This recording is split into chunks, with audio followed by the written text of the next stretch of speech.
Good evening. Tonight on Gatekeepers, we will be talking about playing online and playing in person, the pros and cons of both. Tonight, I will be joined by the Shadow and maybe later by the son of Shadow, but most likely just Shadow tonight, and Jade, our resident index RPG expert, because he knows more than I do about most things, anyways. So, well, bring in Shadow in first, Howdy, and folks. now the man behind the curtain, Bahaha, Jade himself. Hello. The Shadow? For those Who gamer knows? references out there. Who knows? I know. Trust me, I know. I don't think I wanted to know. So, with that being said, and all things dice related, I guess. Anyways, bad dice. So we're going to start tonight with talking about gaming in person. The smells, the sounds, the stale pizza. Damn it, you drank the last Mountain Dew. All right, who moved my dice? What did he spill on my character sheet? In person gaming. So with that being said, who wants to start the shindig? And I just got word. The man with crusty knuckles, the bald champ from Texas himself, will be joining us soon. Awesome. Cool. Yeah, so gaming in person. There's a lot of benefits to this. You can sit down and actually have one-on-one conversations with everyone at the table. Typically they're also really good friends of yours because, if you're the one running the table, likely they're people you're willing to invite over to your home. Or, might be even everyone hangs out at the game shop. So there's definite benefits to in-person gaming rather than online gaming in that aspect. Everyone can share books. One person's like, hey, I've got the complete adventure, and the other one person might have, well, I've got the complete warrior book, and then they can share knowledge. So that's another benefit is shared resources at the table. Other benefits to gaming in person might include battle maps, or or this could also be a con for the GM, horrible drawing skill that they need to work on. Hey now, just because my kid would that's sing not you targeted. this. That's not targeted at you specifically. Not everyone is a draftsman of some kind, or an artist. But other benefits, people really like figs or miniatures. So a lot of people invest a load of time painting said miniatures. Yeah, like the dragons, and as Bruce paints all those miniatures.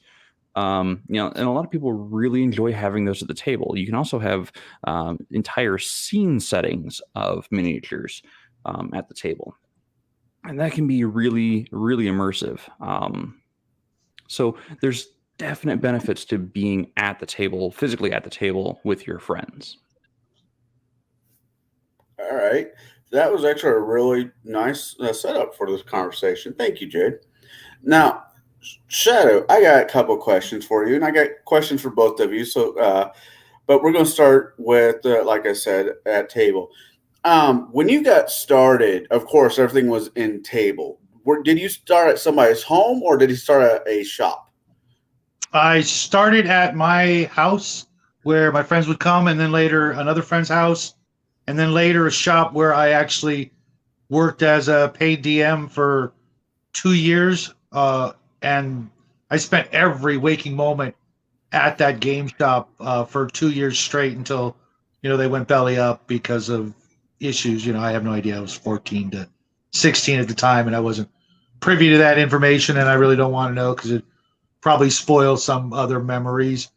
But we played mostly Theater of the Mind. It wasn't until after I worked at the shop for a while where I could actually afford miniatures and had miniatures and things like that. And then later, whatever. But, in the very beginning, everybody played Theater of the Mind in person, and it was unlike anything else available anywhere at the time. The closest thing we could actually approximate it to was, make believe playing with our friends, cowboys and Indians, cops and robbers, or maybe even, playing with a good friend in your action figures when you're, like 5 to 8 or 10 years old or whatever that was. I don't know. I didn't really do that sort of thing. But there was nothing like it. There literally was nothing like it at that time anywhere in the world. Video games were not really a thing. There was just something absolutely magical about it that allowed you, most of us didn't have any real, being picked on kind of issues, but we did have, maybe some of us had, not so great home lives, moms and dads fighting and that sort of thing. We're going through divorces, but we all had, these dreams we wanted to live out and play out, and dreams we didn't even know we had until we started playing these games. There was so much about it that, I mean, to this day, there's nothing that we can think of, at least I can't think of anything throughout human history that compares to this sort of, play that isn't actually another role-playing game. There's we do a lot of things as humans for entertainment and, killing the boredom or just, our habits and vices, but none of them really compare to this. There's a reason why, not to be too adult about this, but why there are, in my experience, there have been two kinds of people who play games. People who, excuse me, have vices, and I'm not going to say what those are because we can all imagine, that are heavily into those vices in a bad, unhealthy way, or people that have almost no vices whatsoever, and this is their vice. You guys following me? I get what you're laying down. I've played with a lot of people who had a lot of habits that, which I'm going to go into later because it's actually a pro and a con, so to speak. If, for example, I'm a smoker, and there's a lot of my friends' houses that I'd have to go outside to smoke, and then when I came in, they'd be like, wah, wah, wah, wah, wah, you smell like cigarettes, and that's usually coming from somebody's wife or something, okay? Sorry, you've known me how long? But back in the day, there were these people who either they were, straight-laced as you can possibly imagine, and this was their thing, or the opposite, and both people had the same thing in common. They wanted something to take them away from whatever it was that they were missing or wanting to get away from, and they could do so in the company of their friends in a friendly environment where everybody had the same goal and the same desires and the same needs, and that was to adventure, to play, to roll some dice, to kill some monsters, to find some treasure, rescue the princess, or whatever it might have been, depending on the game.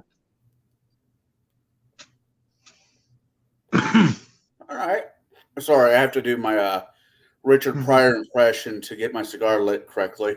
For all those who don't get that comment, it's all right. It's a bad one. All right. What about you there, Jade? I know in the past you said you had a group of friends you played with.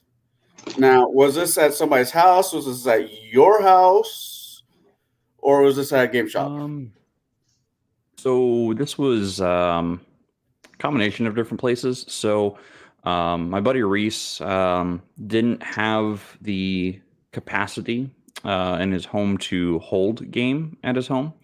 We typically had it at another of our friends' homes, one or two of the group. My home life also did not allow for having a lot of friends over at once. So it was typically over at someone else's house.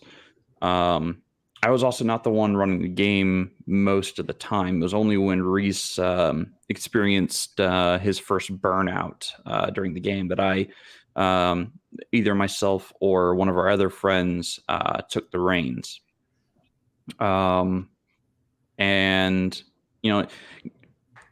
again, I'm gonna kind of go back to my statement of, having your friends around the table. You can confide in them, you can have really great times with them, and you can make a lot of really great memories. Even if it is in a mildew smelling basement, or um, or over at a friend's house whose parents are both smokers. You can have those memories, and when you recall those memories, you'll recall those scents and sounds as well, or maybe sometimes those scents and sounds will recall the memories of the game for you. So there's a lot of benefits, as I said, to gaming in person. And for every time I smell someone who, or smell a not someone, but smell a was it one of those Switzer sweet cigars that some people smoke. Yeah. The one that comes to mind most is a cherry scent. One of my buddies would smoke those. I never got into smoking or anything like that. Recreational uses of stuff, but I did have a friend who did smoke Switzer sweets, and every time I smell that cherry scent, I'm reminded of those times at his home where we played games. It brings back all of those memories of delving through dungeons and finding a little box with an inscribed word on it that I couldn't read at the time because I just I didn't have the language skills to do so.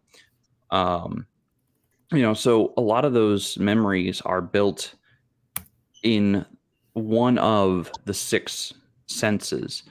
I'm sorry, one of the five senses. And I don't know why I said six. Maybe in the movie, but yeah, apparently. I But see no, so gamers. right. No, so it's definitely one of those scenarios that you can recall a memory just from a scent, from a sight, from even a sound. Because I'll hear a certain song on the radio. I'm like, oh yeah, that was playing during that game. What did I do then? And I'll go through the memory of what happened during that game. So it's really kind of an awesome thing to have that kind of locked away, in those memories. Crafty made a comment for you. Oh, Yeah, of course it is, Crafty. Of course it is.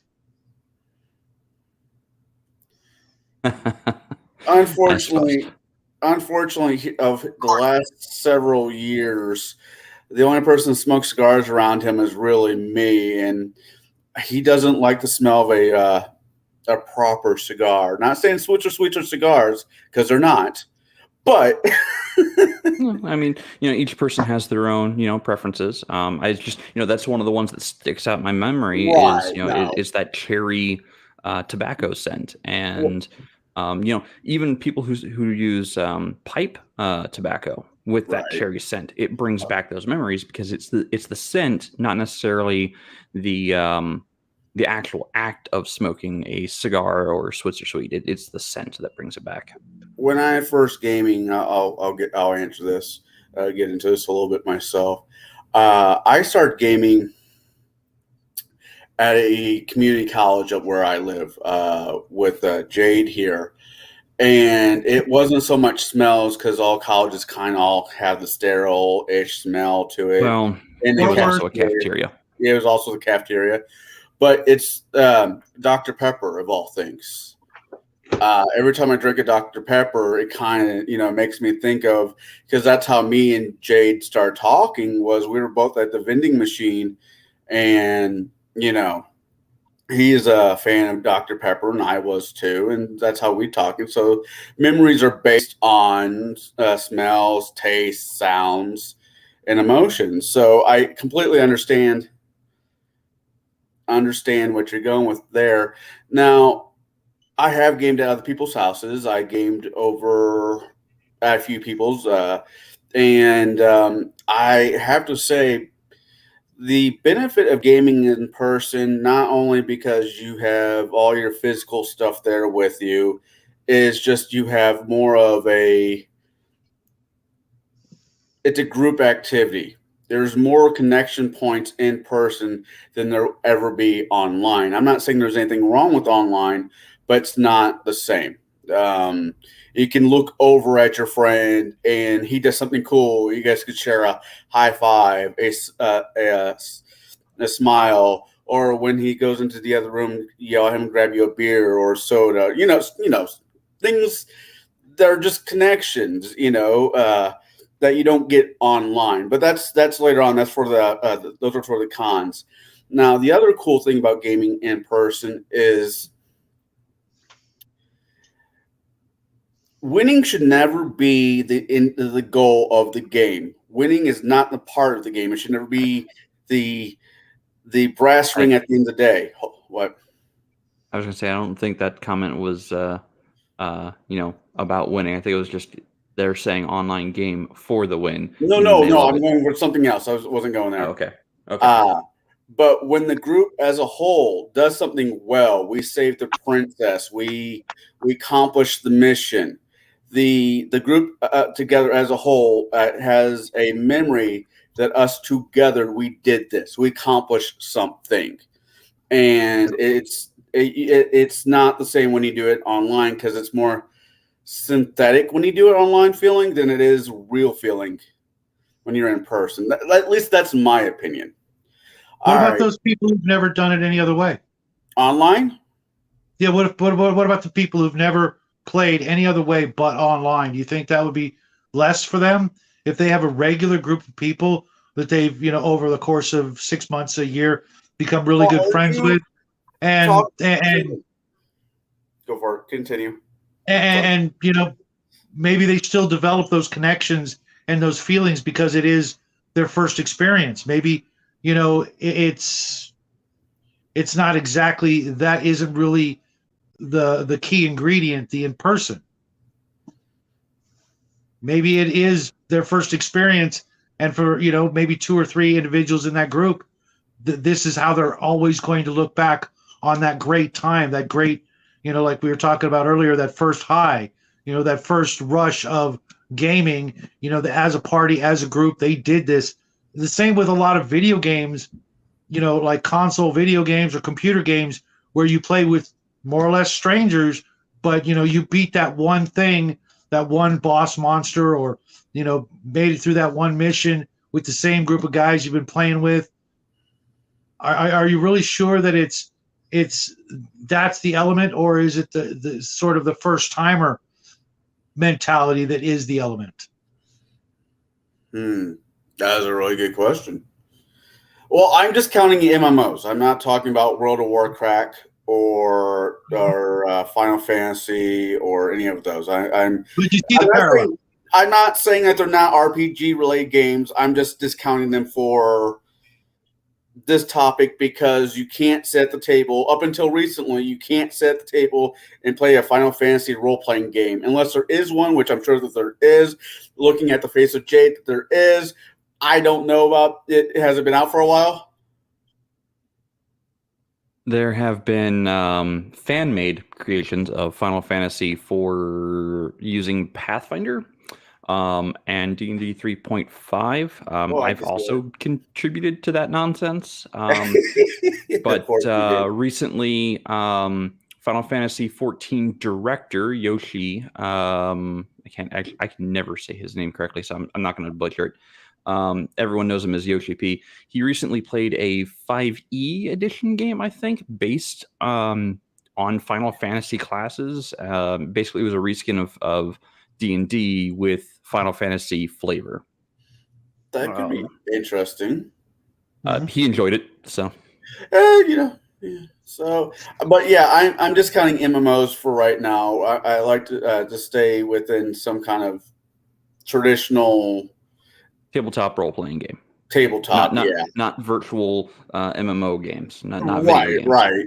Because once we open up that can of worms, it's completely something else. And honestly, I don't have enough experience in that ballpark. You're catching a different kind of fish with those worms. Yeah. So to answer your question, I think if you started playing within the last 4 years online, because you don't have a local game shop or do not have local people around you where you can get a table together, or COVID. Oh, that's the last 4 years because I'm counting. Last four. Then I can say yes. I will fix that statement a little bit. But if you go from going from gaming at somebody's house, game shop, to going online, it's missing. It's missing the human connection.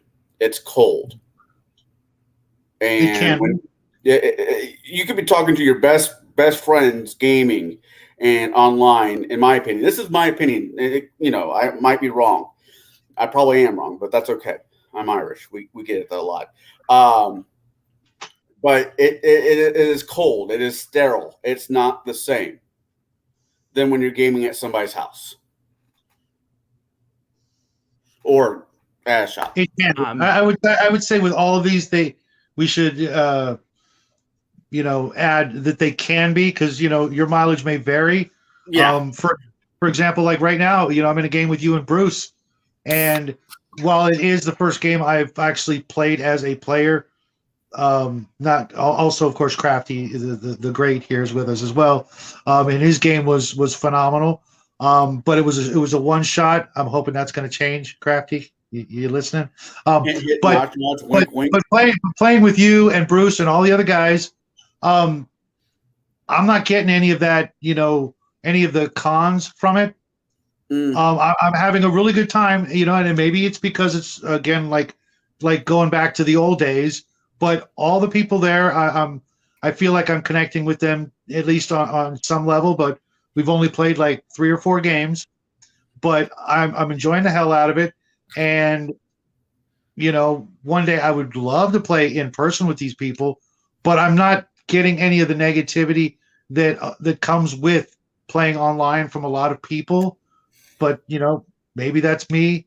Maybe I'm the outlier. I'm the one guy on the planet that's enjoying an online game. I seriously doubt that, but I am having all those endorphins and buttons pushed by being in a new game with new people, and other than not getting to play as often as I would like. You hear that, Bruce? It's a crap ton of fun. It really is. Well, I have to say, I think the benefit of not so much the benefit. I think if you have a good DM can play in any run in any medium and make it work. I've been lucky enough to have 2 DMs in the past a couple of years have ran online and in person. Well, not in Bruce hasn't ran here in person for years, but I've been lucky enough where I've had have done both, and they're good DMs on and off the internet. Just right.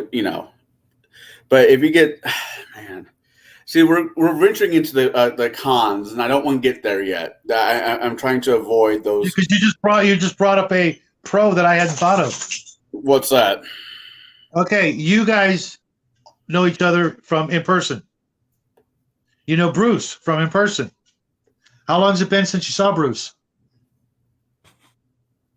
In person? Not online. In person, literally in person. When was the last time you saw Bruce in person? 7 years, 6 years. Well, I'm coming up on my 10th wedding anniversary, so it's been at least 11 years for me. No. Okay. Yeah. Check this out. Yeah, I have friends like that I haven't seen in less time than either of you have mentioned, and I no longer consider them friends. We played, we gamed, we fought, we conquered, etc. But once people move away, sometimes that's it. But because of this, you guys are all still really good friends. Nothing has changed. And being able to play online or be able to communicate online, for the most part, I see you kind of shaking your head there, Jade, but is he still the same friend? Still as good a friend? I would say Maybe that's yeah. too personal. There are things that have changed. There are things that have changed. Perspectives or slight personality shifts one direction or another. But no, we're pretty much the same people that we were when we first met. I would say. I know strong in his convictions, and I'm very strong in my convictions.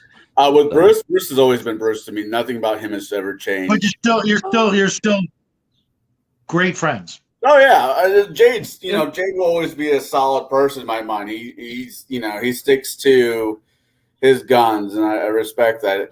I think I've changed But those side issues aren't what made you guys friends in the first place. Oh no! What we're talking about now is what made you friends, probably. Right. And nothing's ever going to change that.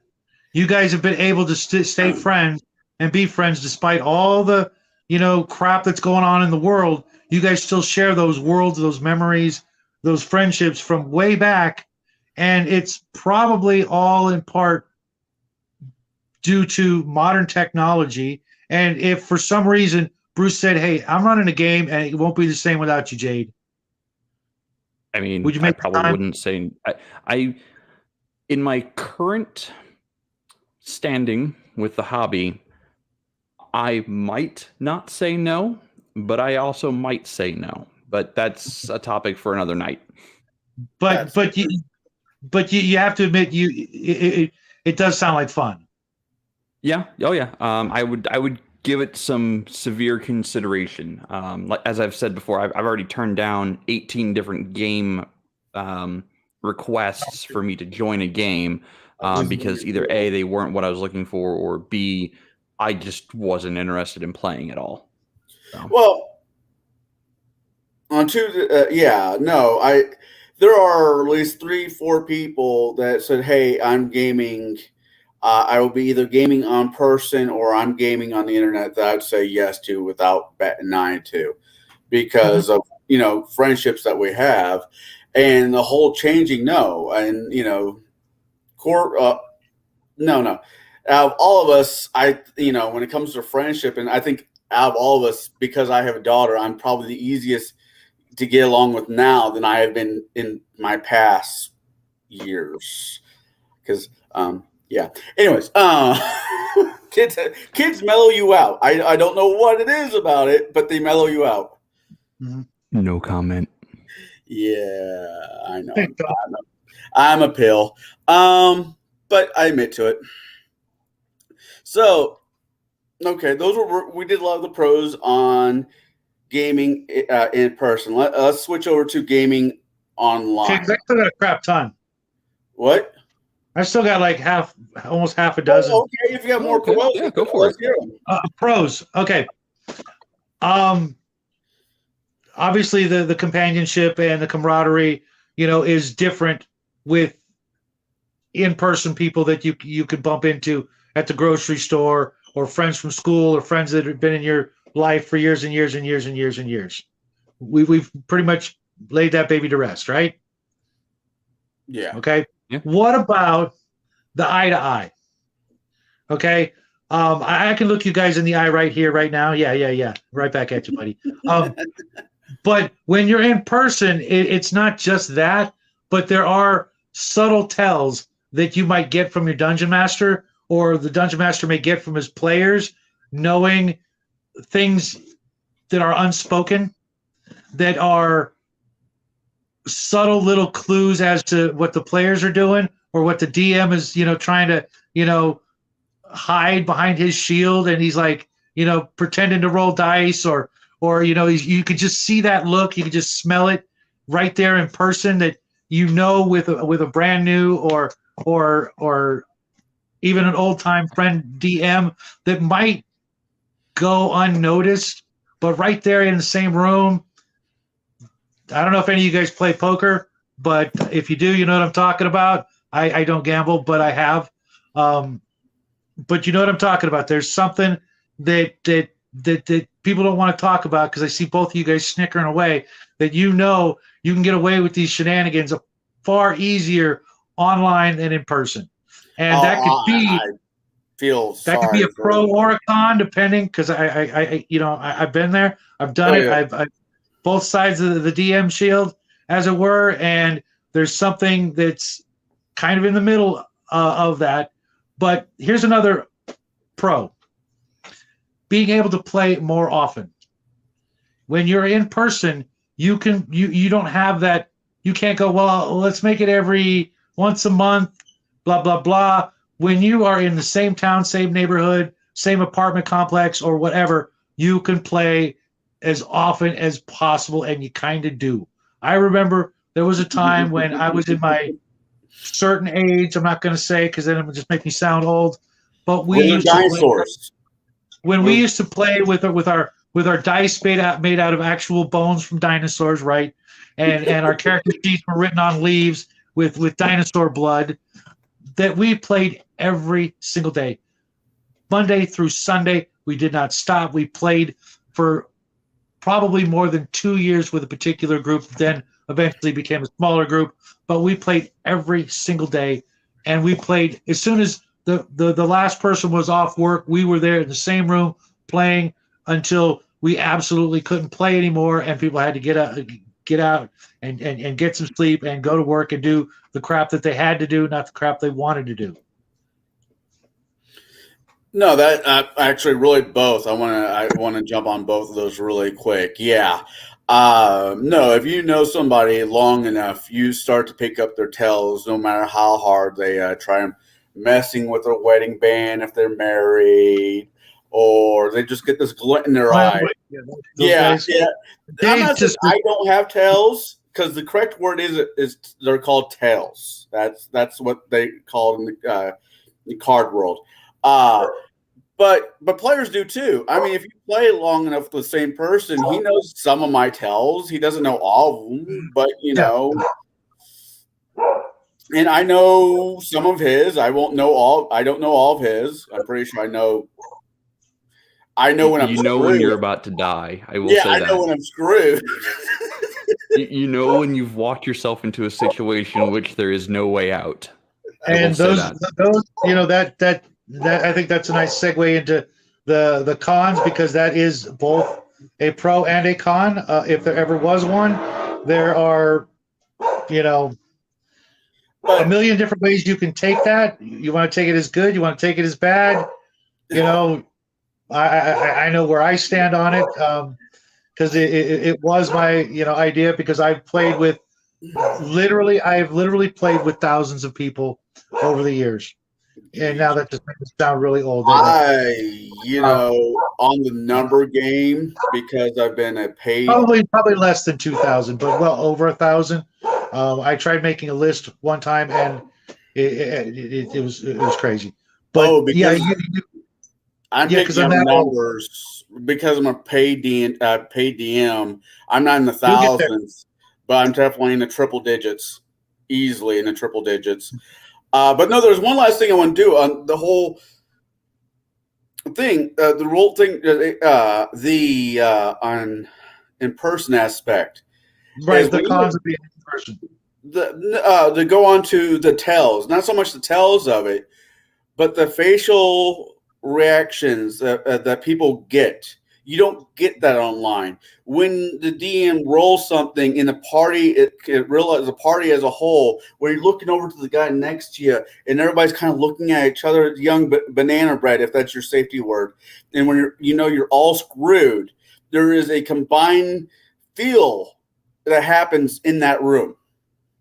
Or when one person rolls the right number at the right time, and everybody's like high-fiving them and saying, it's the winning shot at the basketball, or whatever.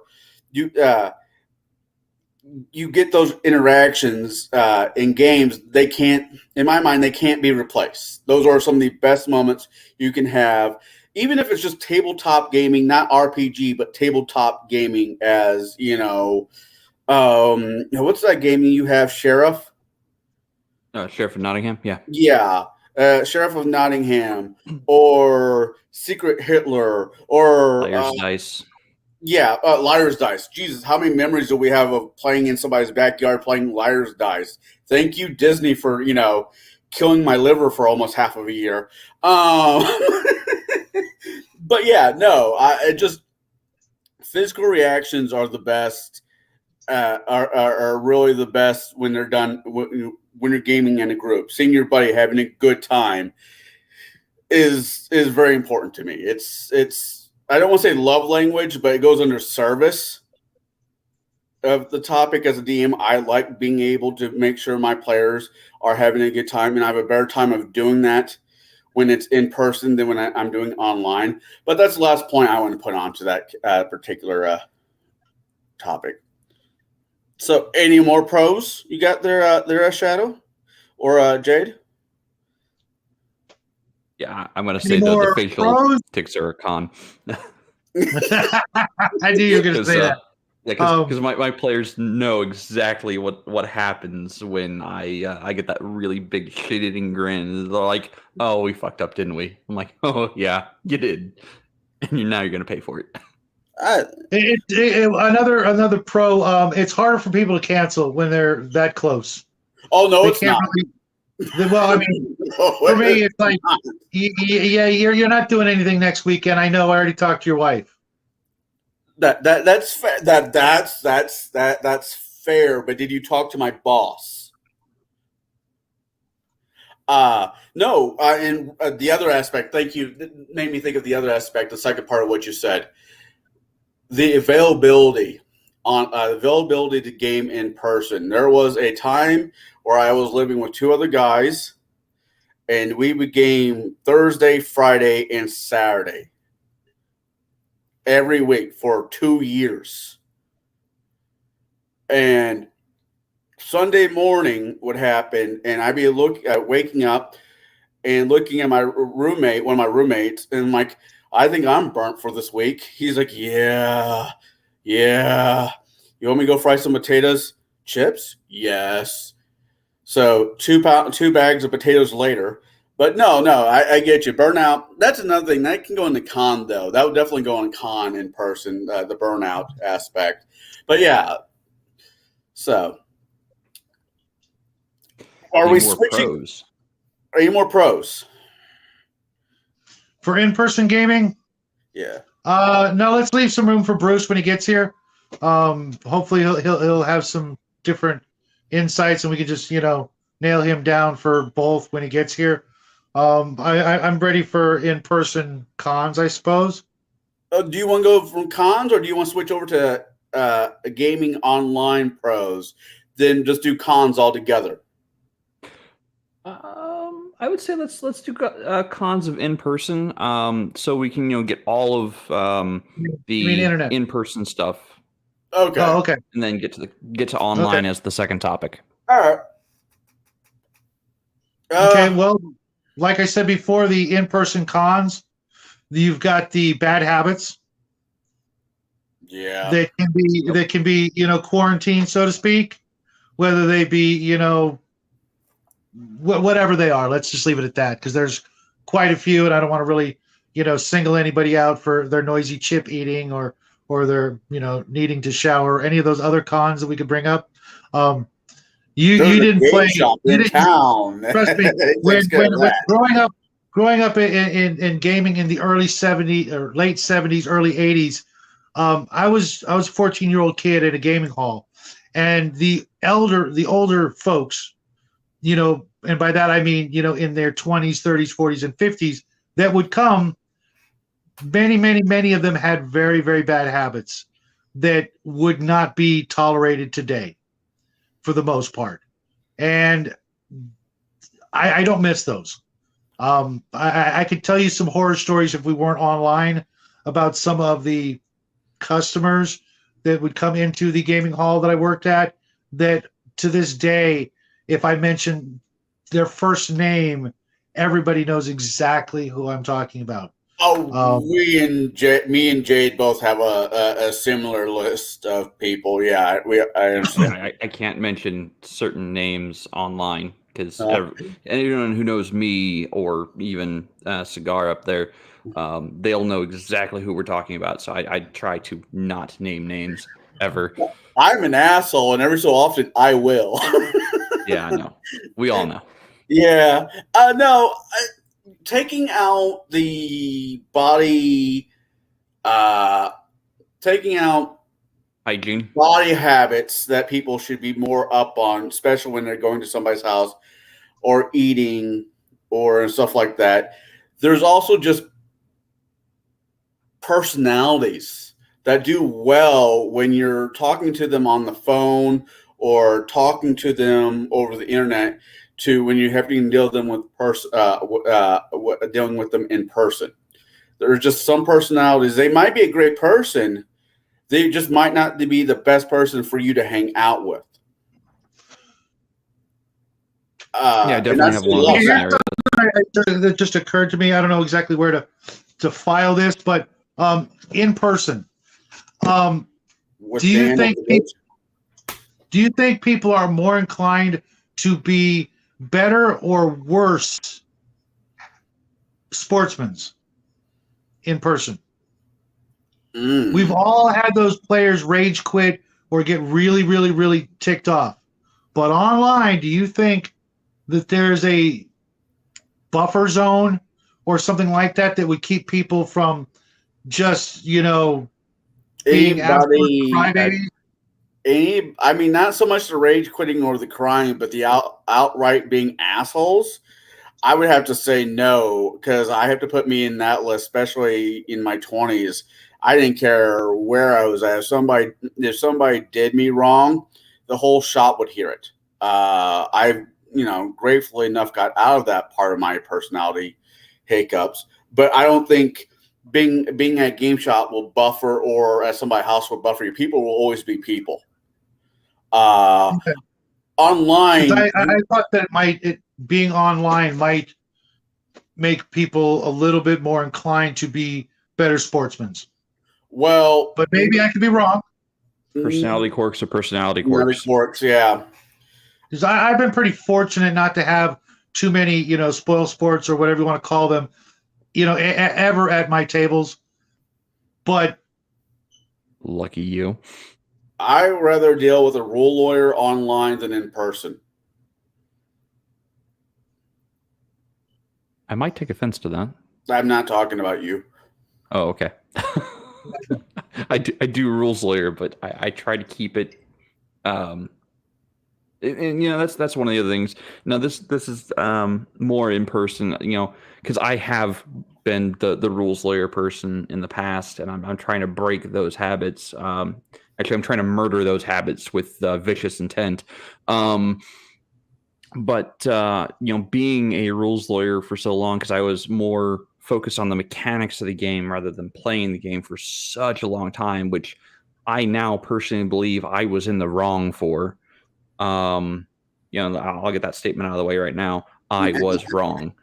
But I think rules lawyers at the table happen far more often than at on virtual. Not to say that they don't happen. I would say that they probably happen more often because the person can pull up the book and pass the book around to everyone for everyone to see what the rule is.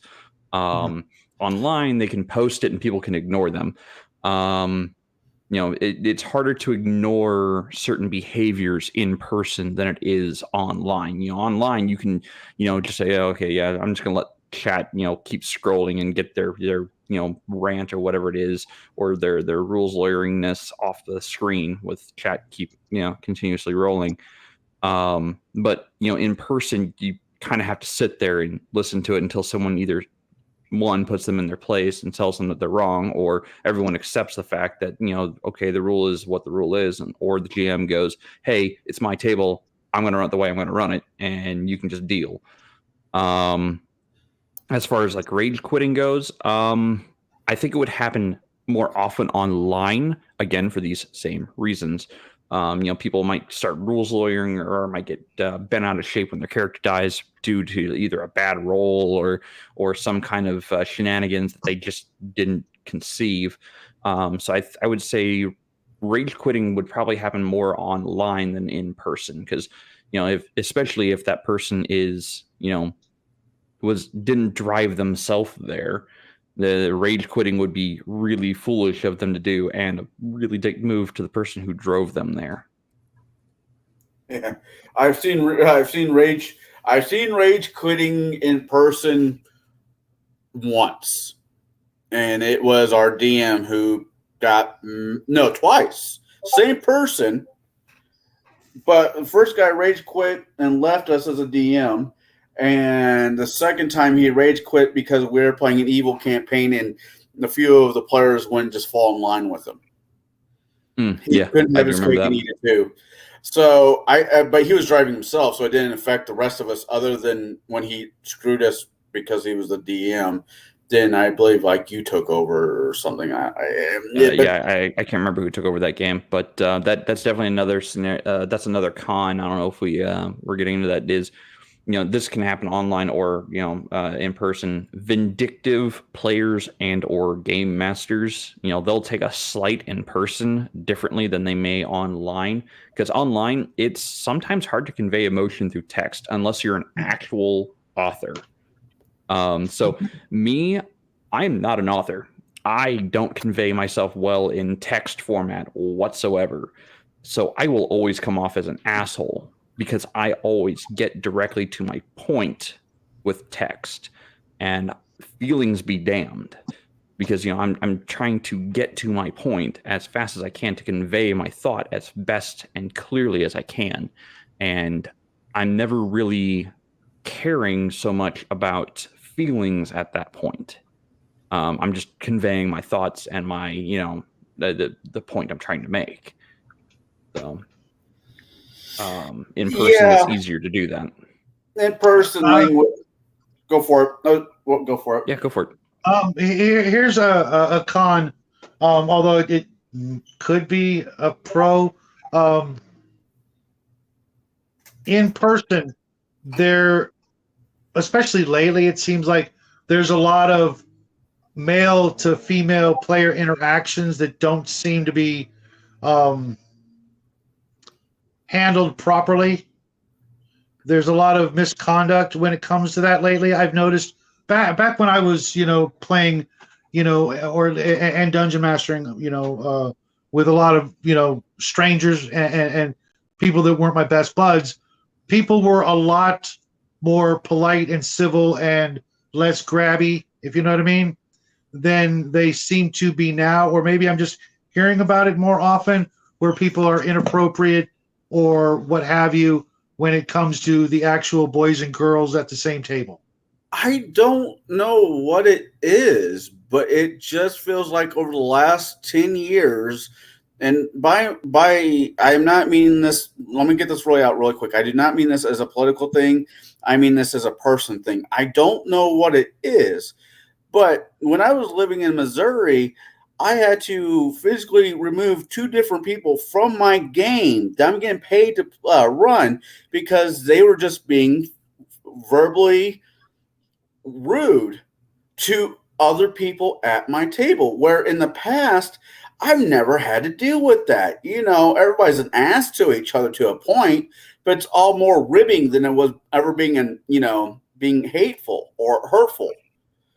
And online, you can see that somewhat online, but in person, it was never a thing up until like the last 10, maybe 5 to 10 years. People have like forgot to bring their manners to their buddy's house or their game shops or to their local game shops. I don't know what it is, and it's just getting worse.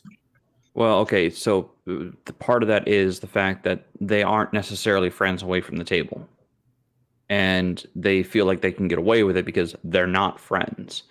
People, and this might be, a contributing factor to the whole paid GM aspect. And I'm not trying to, rag on that, but, when you're getting paid as GM at a game shop, you're running for people who only ever sometimes only running for people who only get together during that one night. They may not be friends in real life. They may not be friends outside or away from the table. They just show up to play the game, and that's it. So I think that might be a contributing factor to that. Because if they truly were friends with these people, they may not treat them so poorly. And that can happen online as well. I don't think it happens. Actually, no, I would say it probably can happen online more often because, again, the people don't necessarily know each other, especially if you're in a pickup But game. doesn't the internet never forgets kind of thing sort of offer a buffer and evidence and a way to, okay, I'm recording this game, and then people all behave better? That's if you're recording that game. Not all DMs record their games on YouTube like Bruce does. I mean, there's a lot of people out there that do, but like DM Outcove, he shows his games on YouTube. But I bet you he has a list of people that he's willing to game with, and they have a set amount of, how does Shauner put it, a social contract, Mm-hmm. and that keeps most people in line. So there are stories all over the internet of people being absolute. I don't even know how to say it without being rude. I mean, I'll say it for you. The hell with it. The hell with it. There are stories all over the internet, especially on some of the channels and Reddit forums, that there's stories of people being absolute, complete, utter dickwads to other players, and that can happen at the table. It typically doesn't, because the game master should not stand for it. Period. You have a player treating another player like utter garbage. That player gets removed. They're not allowed to come back with haste. That person's told to leave. At least when at the table I run, if I have a player who's verbally abusing other players, no, that person is gone. They are disallowed from entering my home ever again. Online, it's harder to do. I mean, it's not impossible. It's harder to do. But typically, in person, everyone's friends. So you don't get people treating people like that, because they are all, in theory, supposed to be friends. For example, when I moved back up to the area I'm in now, I was lucky enough for Jay to invite me to hit the last game that he ran. Other than him and his wife, I knew nobody at that table. Absolutely no one at the table. And one of the guys sitting at the table is the same size of a small brown bear. I mean, he's a big guy. And then you had other guys there who, I'm looking at the situation, I'm like, I don't know any of these people other than Jade. I can give Jade crap just because me and him are friends. I got to keep the rest of whatever else I'm thinking to myself until I get to know these people better. Then there was the comments like, oh, he turned into a chunky dragon, or calling the one guy's character Kin doll because he was Angel, and I was making a Dogma comment. Kevin Smith Dogma. It doesn't matter. But I had to get to know these people before I was even willing to bridge jokes like that. And so this is a pro and a con. When you're sitting at a new table, you don't know how far your personal humor will play. If you're sitting around with a bunch of people like me, I'm sorry. I'm absolutely sorry. I'm an asshole. But I'm a loyal friend, but I'm an asshole. You come by it so righteously, though. Wait. Did you just call me a righteous asshole? At times. Okay. I can live with that, though, because I have it coming. But the con is this. When you're sitting at somebody else's table, you don't know everybody else. You don't, and that's a con in the pretense that, can you be yourself? Can you let your humor be your humor? Or do you have to toe the imaginary line because you're afraid to offend anybody? I'm not saying this is a horrible con, but it is a con, especially when you're sitting at a table with people you don't know. And so, where online, in theory, you're gaming with people you don't know, and half the time, and it's the other half you are gaming with other people. And if people don't like you, they can, mute your ass. Unless it's important, they don't have to listen to you. They can turn off the camera, they can mute your ass, and only when the DM looks like it's important, then you can unmute him and see what he has to say. I know, smart ass. Man, I've just got I'm a called reflexive righteous. smartass. I just been called a righteous asshole. I don't know how to deal with At times, this. you've got a soapbox you stand on occasionally. I can rib you for that. Yeah. So, any other cons there, Shadow, that you can think of? For in person, honestly, not really a lot more. I think I've got most of them. I had a list of about 5, and either I hit them or you guys hit them. Yeah, I think we can mosey on over to the online pros and cons. Okay. Online pros. The Lombardo says 15 minutes ETA 10 minutes ago. So we might be getting a Bruce in about 5 minutes. Well, let's play. I'm going to share my screen, and I want to show you one of the sites I use. I showed Shadow and Son the other day. One of the sites I use for online gaming. It seems appropriate. I'll use my game because I have the license for it. I think that's whatever. All right, so let's go into the multiverse because this is what it's going to look like here for a second. Hold on. Ooh. All right. I'm going to go. Is it this one? I'm still new to this, so please be patient with me. All right. And here we go. Hold on. Yeah, there we go. So this is Roll20. Can everybody see it? I'm good here. Absolutely. I'm very familiar with this as well. Yeah. Roll20 gives you the access. You have 2 different ways to do it. You could do a free version or you could do a paid version. With the paid version, you get different perks for how much you want to pay. My players donate to the cause, so I don't pay for it. So I have like Pro, I think, but I don't have the expensive one, or Plus, I think it's called. And give a second. Hopefully, it loads up fairly quickly, and I don't get the red box of go do something else. Always the danger with Roll20, especially when we're using lighting assets and such. Oh yeah, yeah. I too have run due to the pandemic. I had to move my game online, and this is the platform I used as well to continue. Was it Wrath of the Righteous? We were only in the second module, maybe second module when I had to move to online, and holy crap, it was a lot of work to front load all that. So, with gaming online, especially this platform, let's move over here so I can actually move the map. It comes out with, if you buy the license for the module that you want to run, this is, as I said, Rise of Runelord. It comes with its own map. It will come out with a series of maps, and the players can make their own tokens, these things right here, to symbolize what their characters look like. And most of these maps will have monster tokens already laid out. And with this, the B14, the B4, and all this will let the a DM know what's in there if he's got the module, or he can go, I think it's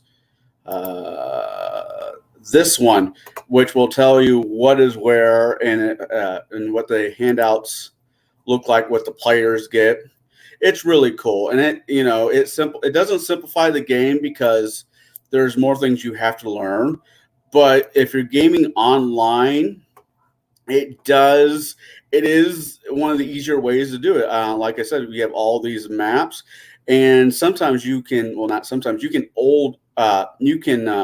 add your own maps. Hold on, I'll click on this one really quick. Now, everybody is wanting a tavern. They meet at tavern, and this module did not come with its own tavern, so I had to find one on the internet and use it. This one is called the Rusty Dragon Inn, and I added. Then I had to scale it for the boxes. It's really cool to use. Now, my players use. Hold on, I think Bruce is joining us. Nope, not Bruce. That's not yet. So I'll go back really quick. I'm sorry about that. Now, my players use Dungeons Dragon Beyond, which it is a very interesting way to do it. It is this is the character sheet I use for a different character for a campaign I'm in, and it has your character sheet and has your Jesus Mary and Joseph. It has your character sheet laid out in front of you, and let's say I want to shoot. Oh, let's go to action. If I want to shoot somebody, shoot something over here, and you see the gray dice that pops up. You click on it, and hold on, I'll do it really quick actually, if it lets me. Okay. And you have options: rolling in public where everybody sees it, or rolling in whisper where only your DM gets it. Now, if I click on it,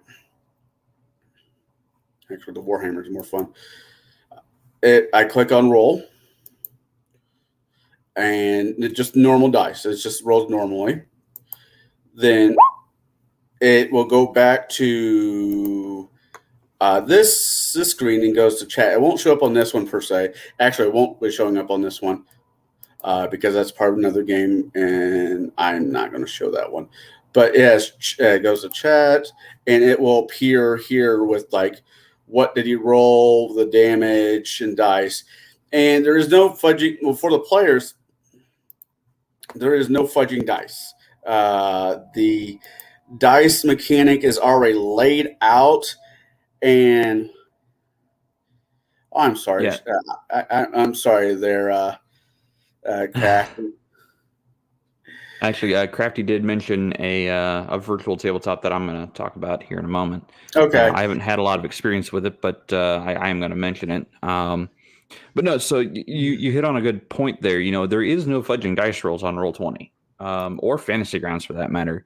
And yeah, they do to some people feel a lot like video games. But at the same time, if the game master is willing to front load a lot of work and do a lot of the legwork for a campaign, online games can go really smoothly and play really well.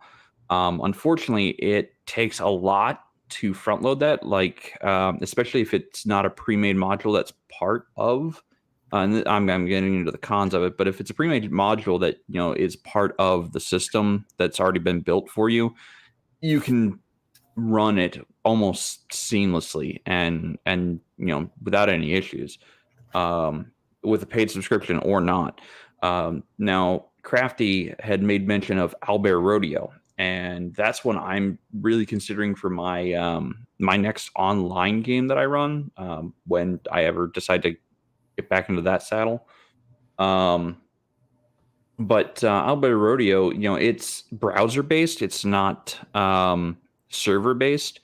So just by having the game master having maps and whatnot, they can have multiple tabs of this open, and they can send basically a game code, so to say, or a browser code to their players, and everyone can see the map. They can see their own tokens.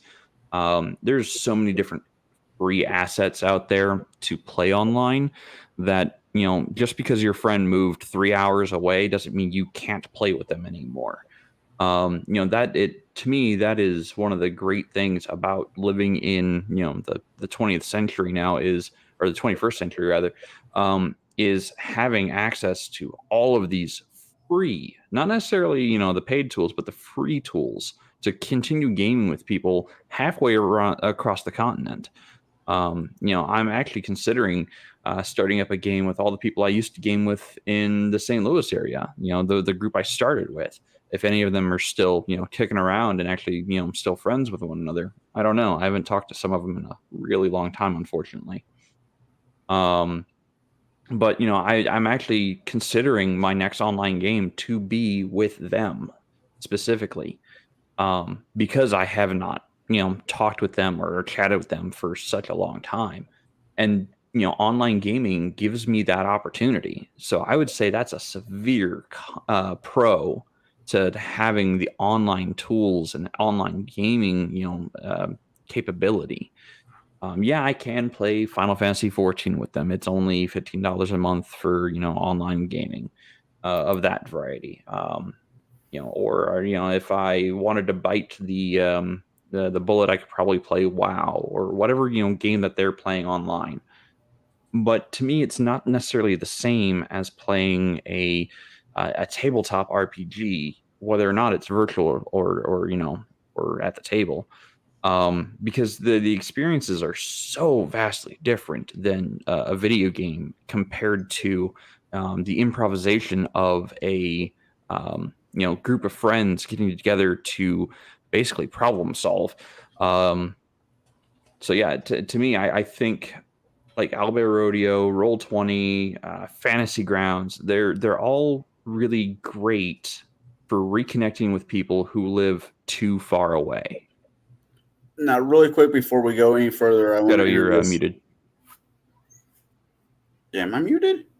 No, No, Shadow's I am. muted. Yeah, you've covered a bunch of mine. I'm terribly sorry. No, that's gonna happen. I just but want to really quick introduce Bruce. Let me introduce Exactly. Bruce before we continue. Testing 1, 2, 3. Testing. All right.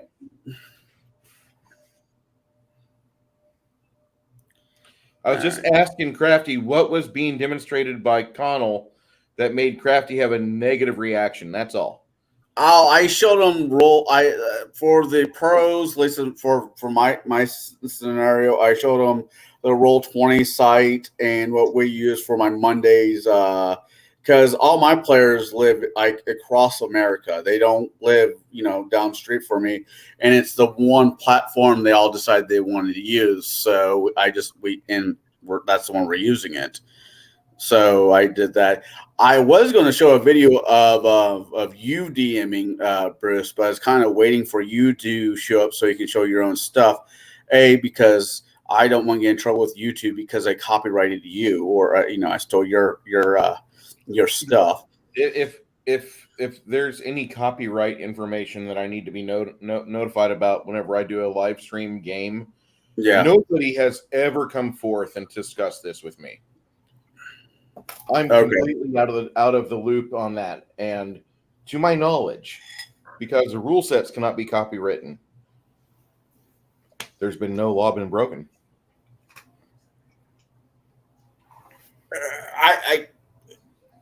I don't know. Okay, I don't believe I've ever ran Rips or any RPG that has a NPC that is super affiliated with a RPG brand.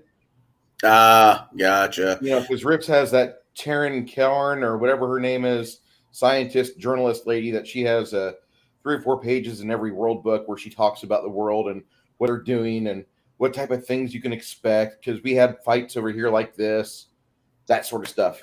And I don't ever run Forgotten Realms, so there's no Elminster, or I never step on Ed Greenwood's toes by giving Mert the Moneylender like a Donald Duck voice or anything like that. So, I don't step on the usual stuff. My game of choice is still Frog God, because their campaign is filled with NPCs you want to use.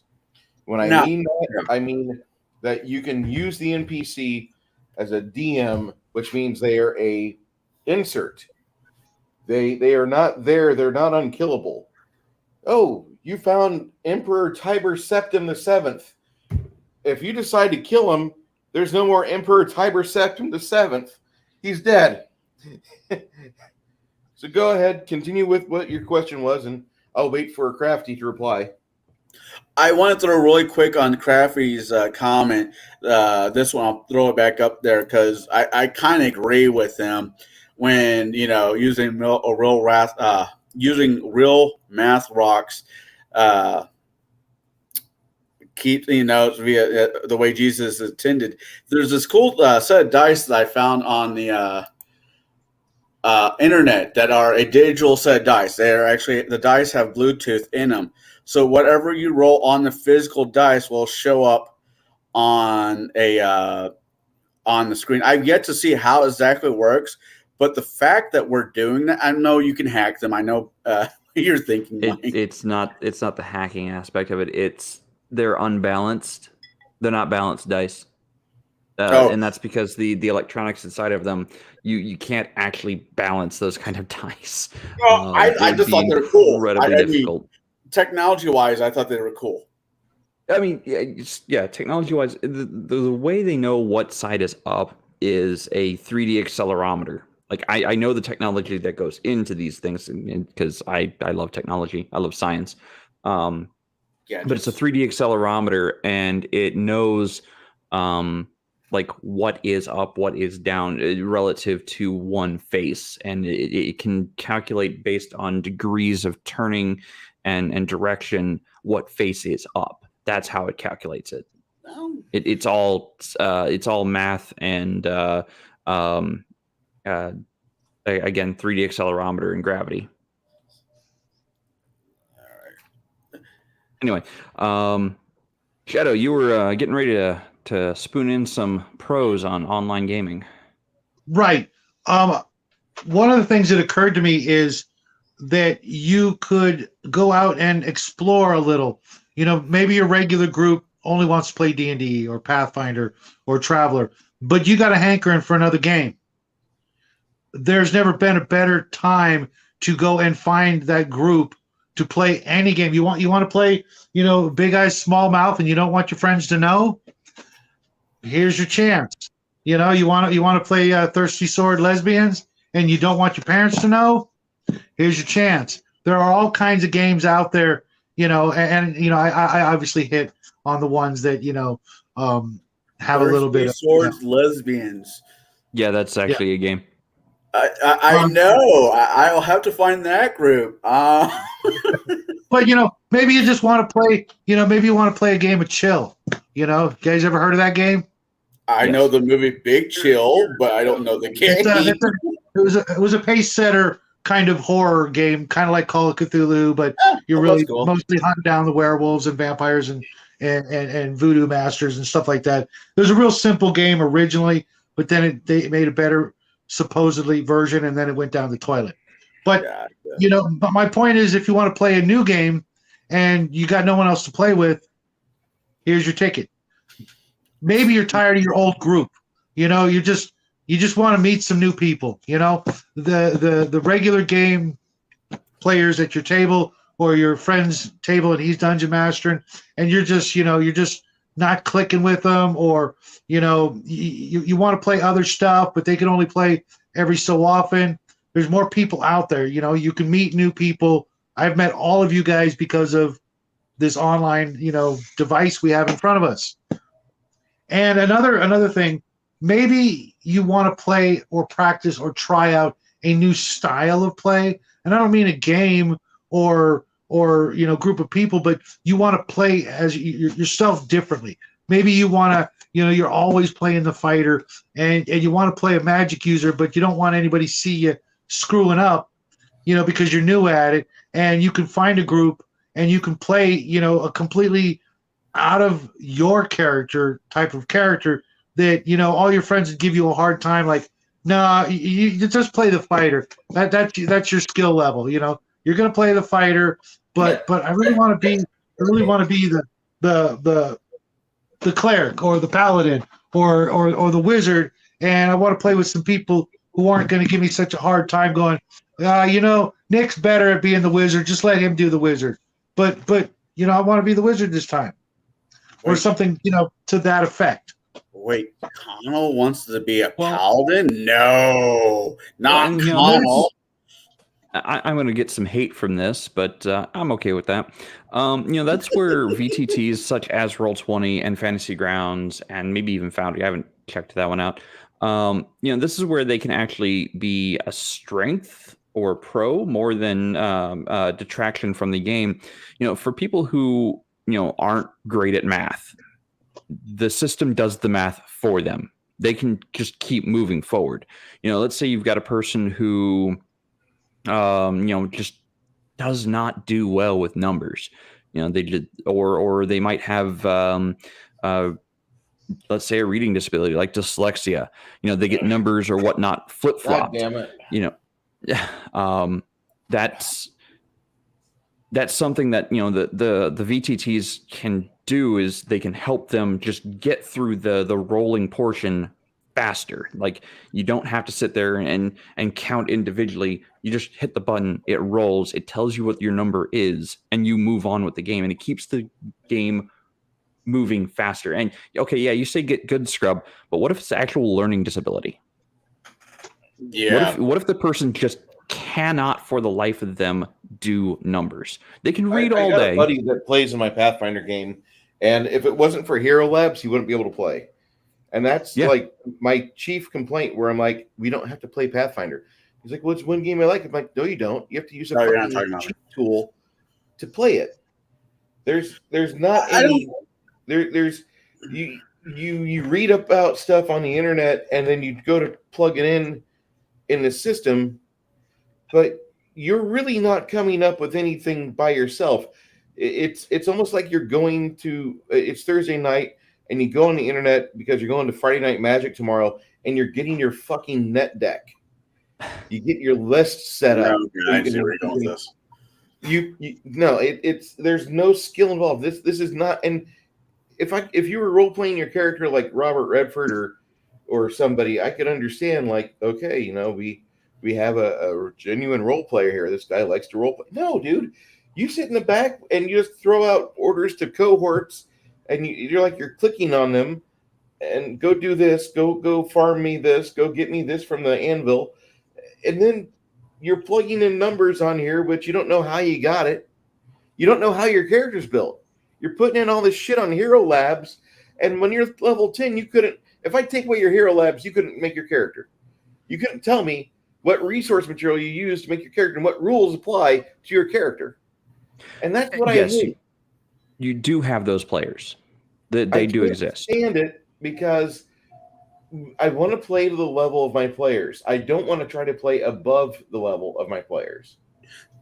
Now, I got a question for you, Bruce. And whenever the internet goes down or there's a fucking update on a Saturday and I'm running my game, but you can't partake because you're waiting for the update to install and your character is unusable because you don't know how to read a player character sheet.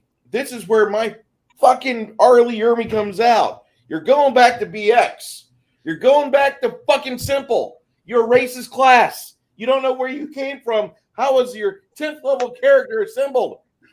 That's what I hate, because maybe it's the fault of Pathfinder. Maybe they've made the game so difficult that we literally have to bring crutches and wheelchairs for people to attend the fucking game in the form of VTT or fucking automatic character gen, or here's the rules for the character. I don't know what that means, but here's all the rules that apply to me. Here's all 17 of my special abilities. Here's my 15 free actions I get as part of my class. I kind of want to say something. Go ahead. I use Hero. I do use Hero Labs, but I know how to make my characters. I mean, the math will fuck with me daily because of dyslexia, translexia, and a few other learning abilities. But I played with you when you were up here in Illinois with paper and pencil. Yeah. And it's not like I kind of felt attacked there because I can build a character on paper, pencil and paper. I might not always get the math right, but that's not me lacking. That's just learning disability kicking me in the ass. There's a reason why I prefer to play just with a core fucking rule book, and whatever 2 or 3% of the game I prefer to drop in there at levels 3, 7, 9, and 13.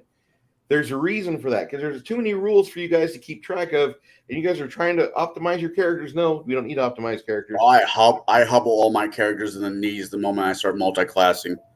Yeah, you do. But I don't. I try not to power game. That's my. I go for flavor other than power. The only thing I've ever busted you on your character before is your die audits. Dude, I saw you roll a 7. Why'd you say it was a 17? Dude, I saw you roll a 9. Why'd you say it was a 19? You and Caprin are tied for that shit at the table. You and Caprin. The only two people I've ever had to fucking put police right next to you just to fucking keep you honest. I've gotten better about that, but you're absolutely right. There's a huge con I was gonna get to. Go ahead. I guess let me Go ahead. Let me just slide out and I'll shut up here and eat my soup. It's just funny, Bruce. All right. Well, let me rearrange my nuts that just got kicked in. No, I am going to vouch for VTTs, and people can hate me all they want for saying that. That's fine. But it kept my group playing, and Roll20 was one of the easiest ones to use because Owlbear Rodeo didn't exist yet, or at least not in its current iteration. If it existed, I hadn't even heard of it. I had heard of Roll20. I had heard of Fantasy Grounds at the time during 2020. So that's what I went to. And I knew Fantasy Grounds was more geared towards D&D specifically. But Roll20 had all sorts of games available to it. And, a lot of my players built macros to help them because we were playing at such a level. We were playing at 15th through 20th level with mythic powers. So, the paladin of the group, made multiple macros based on certain options that his character had the ability to use. Like, was he using Vital Strike? Yes, no. Was he using Smite? Did the Smite actually apply to something?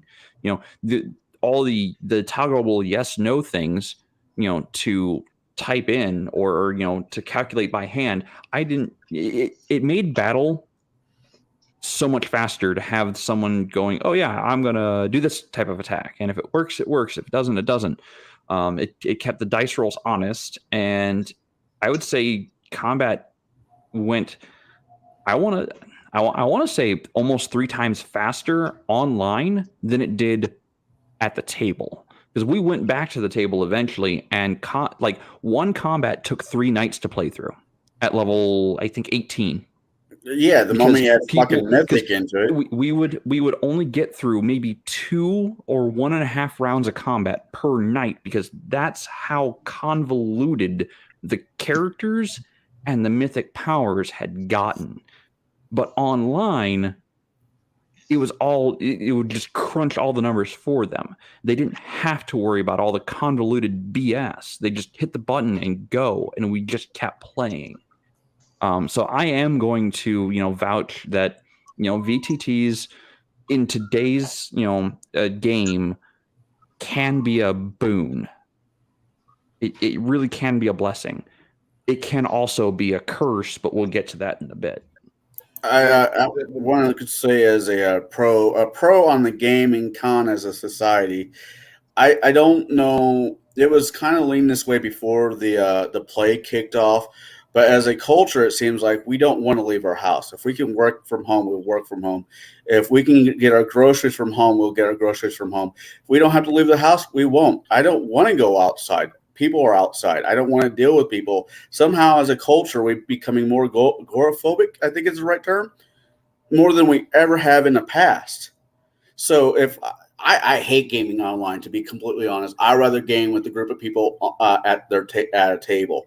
But if my only choice is because 2/3 of the table, well, I feel more comfortable if I sit at home, but sit at home and play. And if the DM doesn't say yes, it kills the party. I'll say fuck it, let's do it online. I'd rather play. When COVID hit and we're all locked into our houses, and then that Tuesday came up, the first Tuesday, I wasn't able to play because I'm, locked in my freaking house because of COVID. It sucked ass. It sucked so much ass because gaming was something, that Tuesday game is something I looked forward to every week, or every other Saturday with you, Bruce. The moment you tell me I can't play because Timmy refuses to leave his house, go jump off the bridge with Dan. We're fucking playing. We could be bombing the shit out of fucking Oklahoma on Saturday at 12:30. I'm trying to get everything to where I can broadcast out of my front room and run the game. I don't give a shit if Oklahoma has my OL. I'm gonna run a fucking game. Well, Bruce, I'll take my hat off to you if I was wearing a hat. I'd have Jay do it, but I don't think he would. Don't worry. I don't want to blind people. I just shaved my head too. Don't worry. I'm 25-75 when it comes down to it. 25 okay with VTT, And I like dealing with people. I like dealing with people in real time, not virtual time. The goal is for me to have enough of a home that whenever gaming weekend comes up, I can run an in-person game on one day. I can have people over.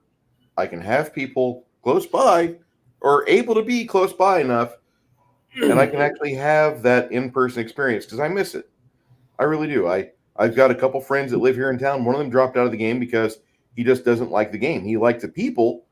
He hates the game. And I'm like, how can you hate the game? And he's like, I don't know. I hate the game. I'm like, and I'm flummoxed. Like, why were you part of this group to begin with? Because I like the people. Okay, but like, this is the thing we want to do together. And the other 6 out of 7 people are like, you want to play with it, bud? And he's like, no, I don't. I want to sit at home and like stare at my daughter and listen to my buddy strum a guitar. Okay, whatever. There is a nice castle up in Connecticut for sale, though, Bruce. Yeah, I know, right? I just need to earn that $329 million on the Powerball in about 2.5 more hours. Yeah. I won't buy it for that price, and I refuse to move to Connecticut. I'm not sorry. I Not like blue blood enough. I like warm weather. You could give me every modern crappy convenience. I'm only going north if I have geothermal available under my feet. If I've got the permits to get geothermal, I'm going to install geothermal. It'll be about 70,000, maybe 70 to 100,000. Okay, back to topic because I know I just waved it off with the no. As far as all this is concerned, like I prefer in person. The VTT stuff, like you guys are on point. I like the way Albert Rodeo kind of does it, where like you can use it to just share maps, handouts, information. I like that. And just for ease of use, just to get through combat fast, yeah, if everybody was using like a Roll20-esque die roller thing, and I didn't have to worry about like the program being hacked to shit. Wow, John, that's the 17th critical hit you've made with your scythe this combat. I could really enjoy something like that, but I'll take the clickety-clack math rocks. And oh man, I don't know. Roll20 dice roller doesn't like anybody. 5 people roll nat 1 in a roll. It's like, what the fuck? If Random my ass. We have a die roller.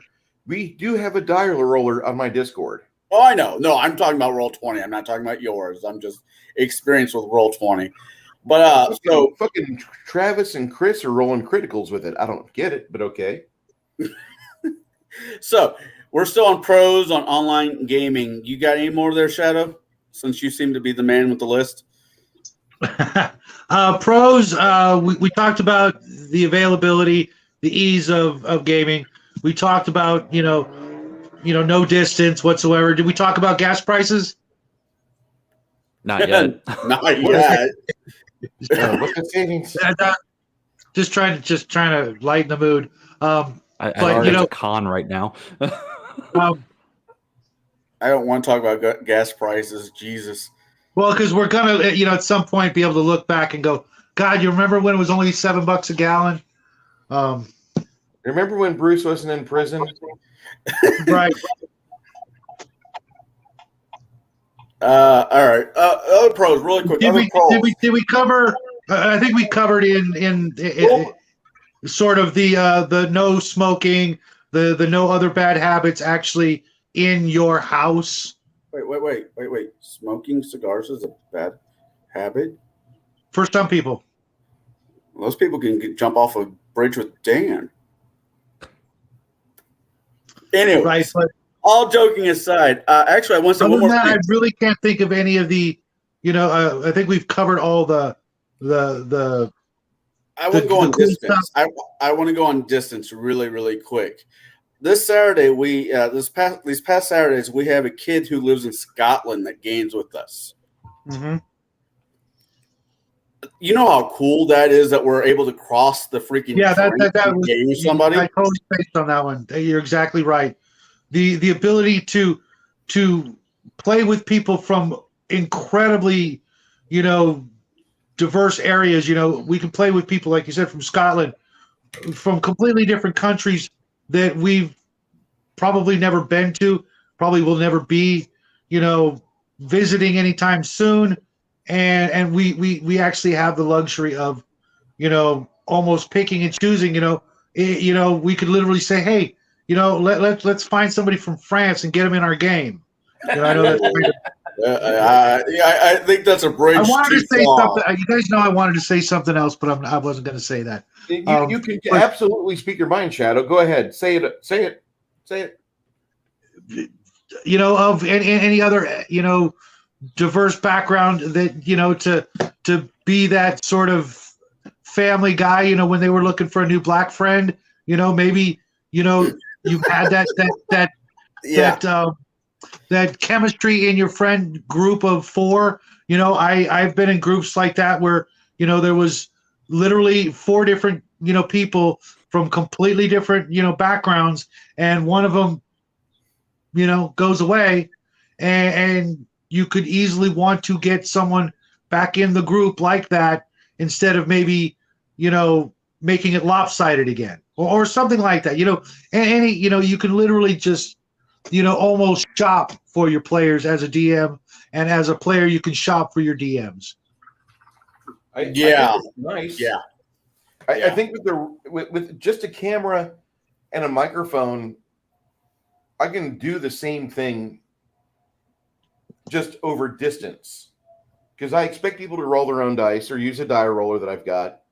I expect people to understand we're using a battle mat and grid, or miniatures at least. We're using miniatures and things like line of sight. I'll move the camera around to give you a better angle as to how your view of combat might be. But I'm using the tools that I would normally use. The only thing that's really different is that everybody's placed differently. You're in California. You're in Illinois. Jade is doing something in Illinois. Joe is in Scotland. That's as long as you're comfortable with your social contract of how you get your roles resolved, no matter what your usage is of technology. If the DM wills it to happen and the players are willing to wade or step lightly or whatever through his bullshit, they can do it online. It makes it easier to select online who you're going to be with, because there's at any given time so many hundreds of thousands of DMs looking for one more player. And I think that's really important. Crafty's getting happy about the way I run, because I don't use a VTT for mapping. I don't use POGs that are computer generated. I expect the people to understand these things. And as long as you understand that, you can do it. All I need is just you to be able to attend with microphone. You can use a camera, but microphone. I need a good microphone. Hey, John Schlow. That's Max Leal, for those of you that are not aware. Absolutely. I was chatting with him earlier today over on the GM's Alcove. I love Fritz. Yeah, he's a great guy. Fritz is a great guy, and if anybody does virtual tabletopping well, it is definitely that man. I would love to. This is my bad. I would love to reach out to him today. I was just too busy to see if he would join us today, but that's my bad. Because I'm sure he would have an interesting intake about gaming online. I mean, so It seems to be where he's really, really comfortable. yeah, I get that. So playing in second edition Pathfinder, which many people have sworn off, but he's over there, and he seems like a type of guy that he's pretty logical based. He understands how to paint miniatures. He understands his hobby, but he found a toolkit, which Pathfinder 2e is, and he's using that, and his players are loving it. him and Kai have really kind of changed my mind. I've yet to buy any of this stuff, but I'm really need to take a better look at second edition Pathfinder. I just out of curiosity because they really definitely DM on Fritz. He's has kind of turned my head on the subject. Is there any more pros we want to cover, or so we switch to the? Do we need to bounce over to the cons? Not the cons, but the cons. Yeah, I think we're on to the Go for the cons. con. We're on to all of my rage against Roll20. I'm good with this. Okay. I wait. Hold on. Is this a hate on Roll20 segment? I have my decorations up for the pandemic, not hate on Roll20. Let me get my decorations up for hate on Roll20. I thought we were doing monkeypox. As much as I Are we just done with that? chat, Did I miss the latest thing? No, Shadow. Anyways, Jay, what were you as trying much to as say? I said I like the VTTs for the ability to keep games moving and keep games playing and keep people going, and doing all the super crunchy, nonsensical bullshit, convolutedness of extreme high level and high power. I am going to rage on Roll20 because oh my god, they don't make it easy. So to me, one of the cons when I moved my game to online, we were already playing Wrath of the Righteous. That module set does not exist on Roll20. Otherwise, I would have purchased it to make my life easier. But I had to go scan in all of the images, all the maps, all of the tokens. I had to go make all my own tokens and whatnot to keep the game going. And I front loaded so many hours into Roll20 to make the game happen for my players that I was at risk of burning out so damn quickly. I spent probably probably hextuple the amount of time all my players did in Roll20 making sure I had everything set up to run the game every week. I was using my lunchtime at work to put stuff in. I was using the weekends to put stuff in. I spent so many hours and sunk so many hours into online gaming for my players that I just, at the end of it all, when the game finally wrapped up, I threw my GM hat in the trash and walked away. Because it just burnt me out to try to make all those macros, all of those things happen seamlessly for my players.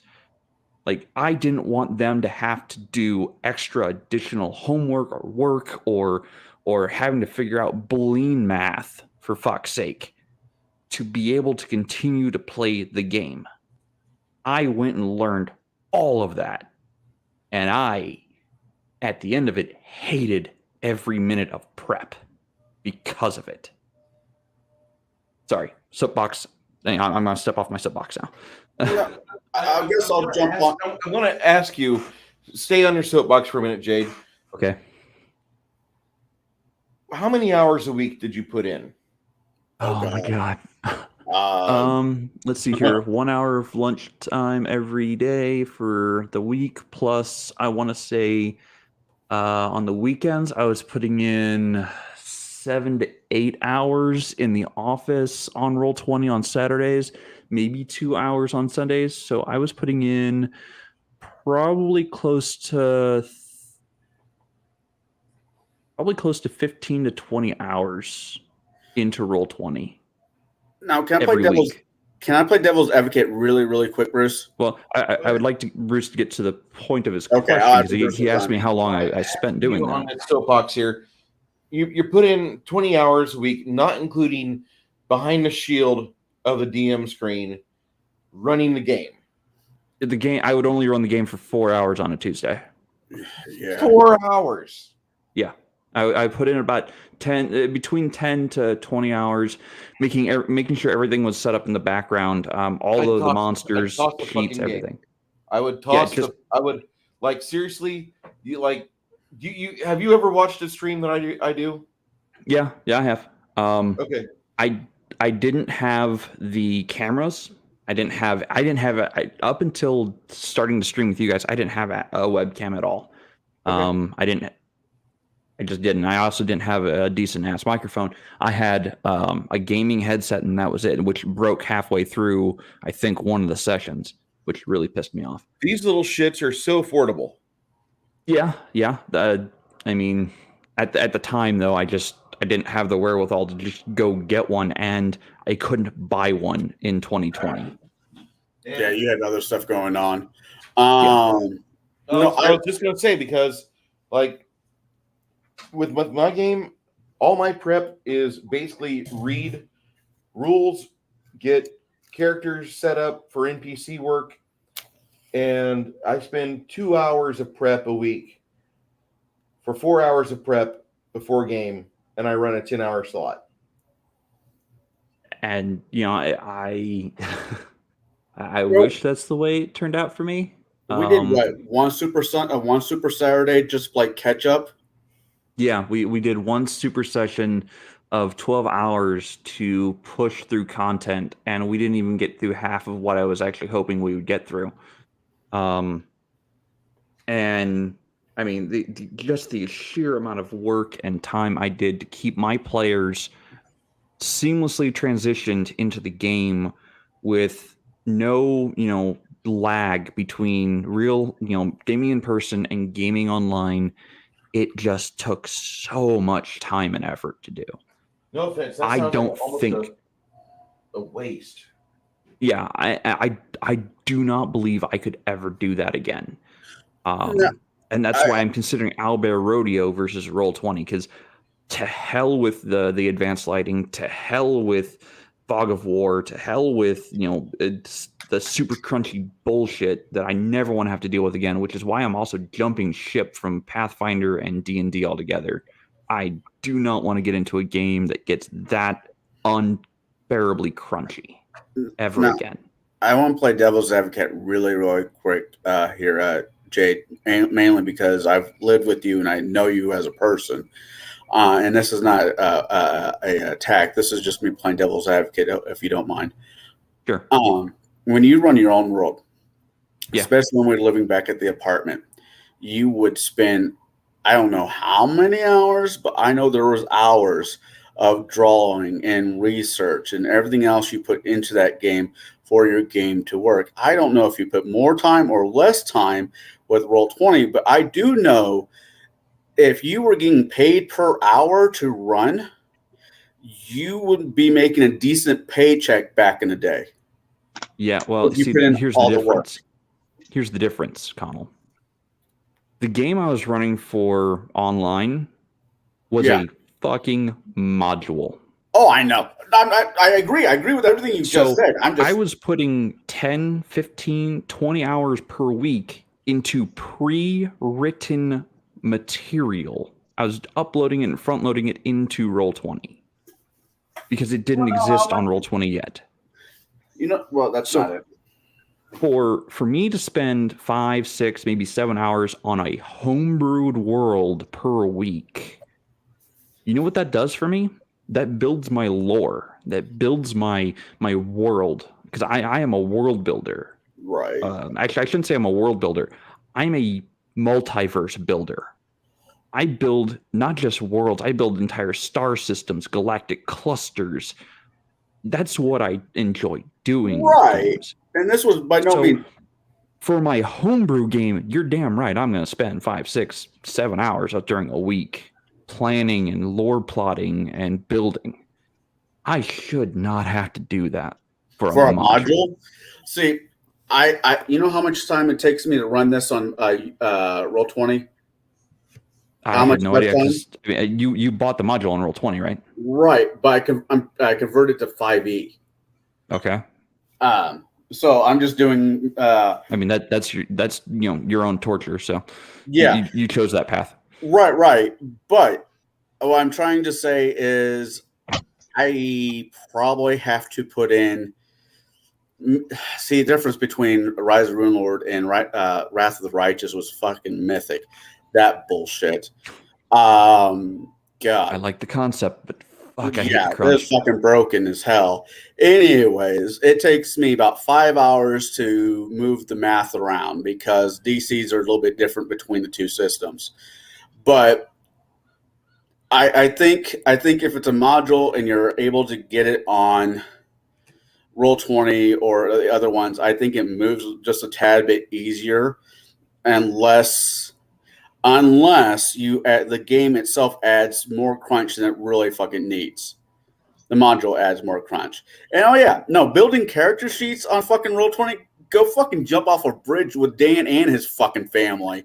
Jesus. Hey, Jay, could you help me with this? Because I don't get fucking, I don't understand fucking Excel at all because I'm a fucking idiot when it comes to computer shit. I mean, that's the other thing I did, which, everybody can, point at and laugh at me if they wish.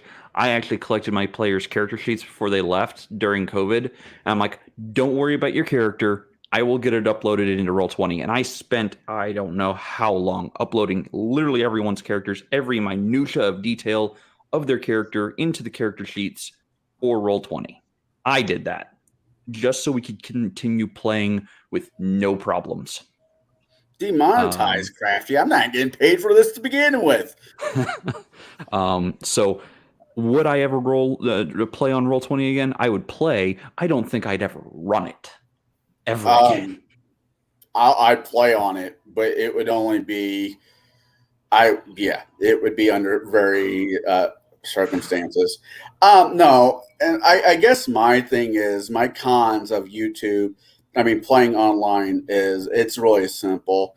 Yes, I use Hero Labs. I know it irritates Bruce, and I'm sorry, but I use it just to make sure my character is actually functioning because I hobble all my characters at the knees from the get-go because I like flavor over than power these days anymore.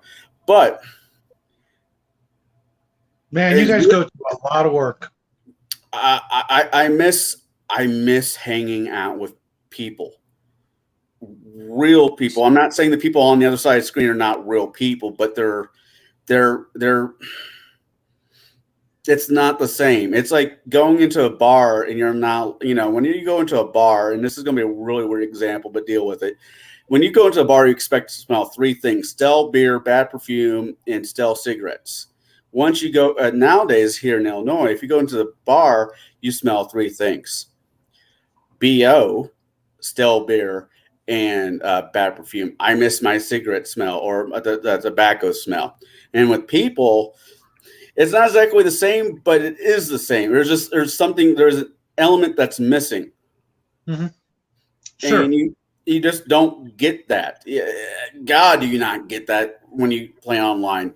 Bruce will ask me, hey, Connell, hey, do you want to jump into my game? Sure, every day of the week, and any day of the week.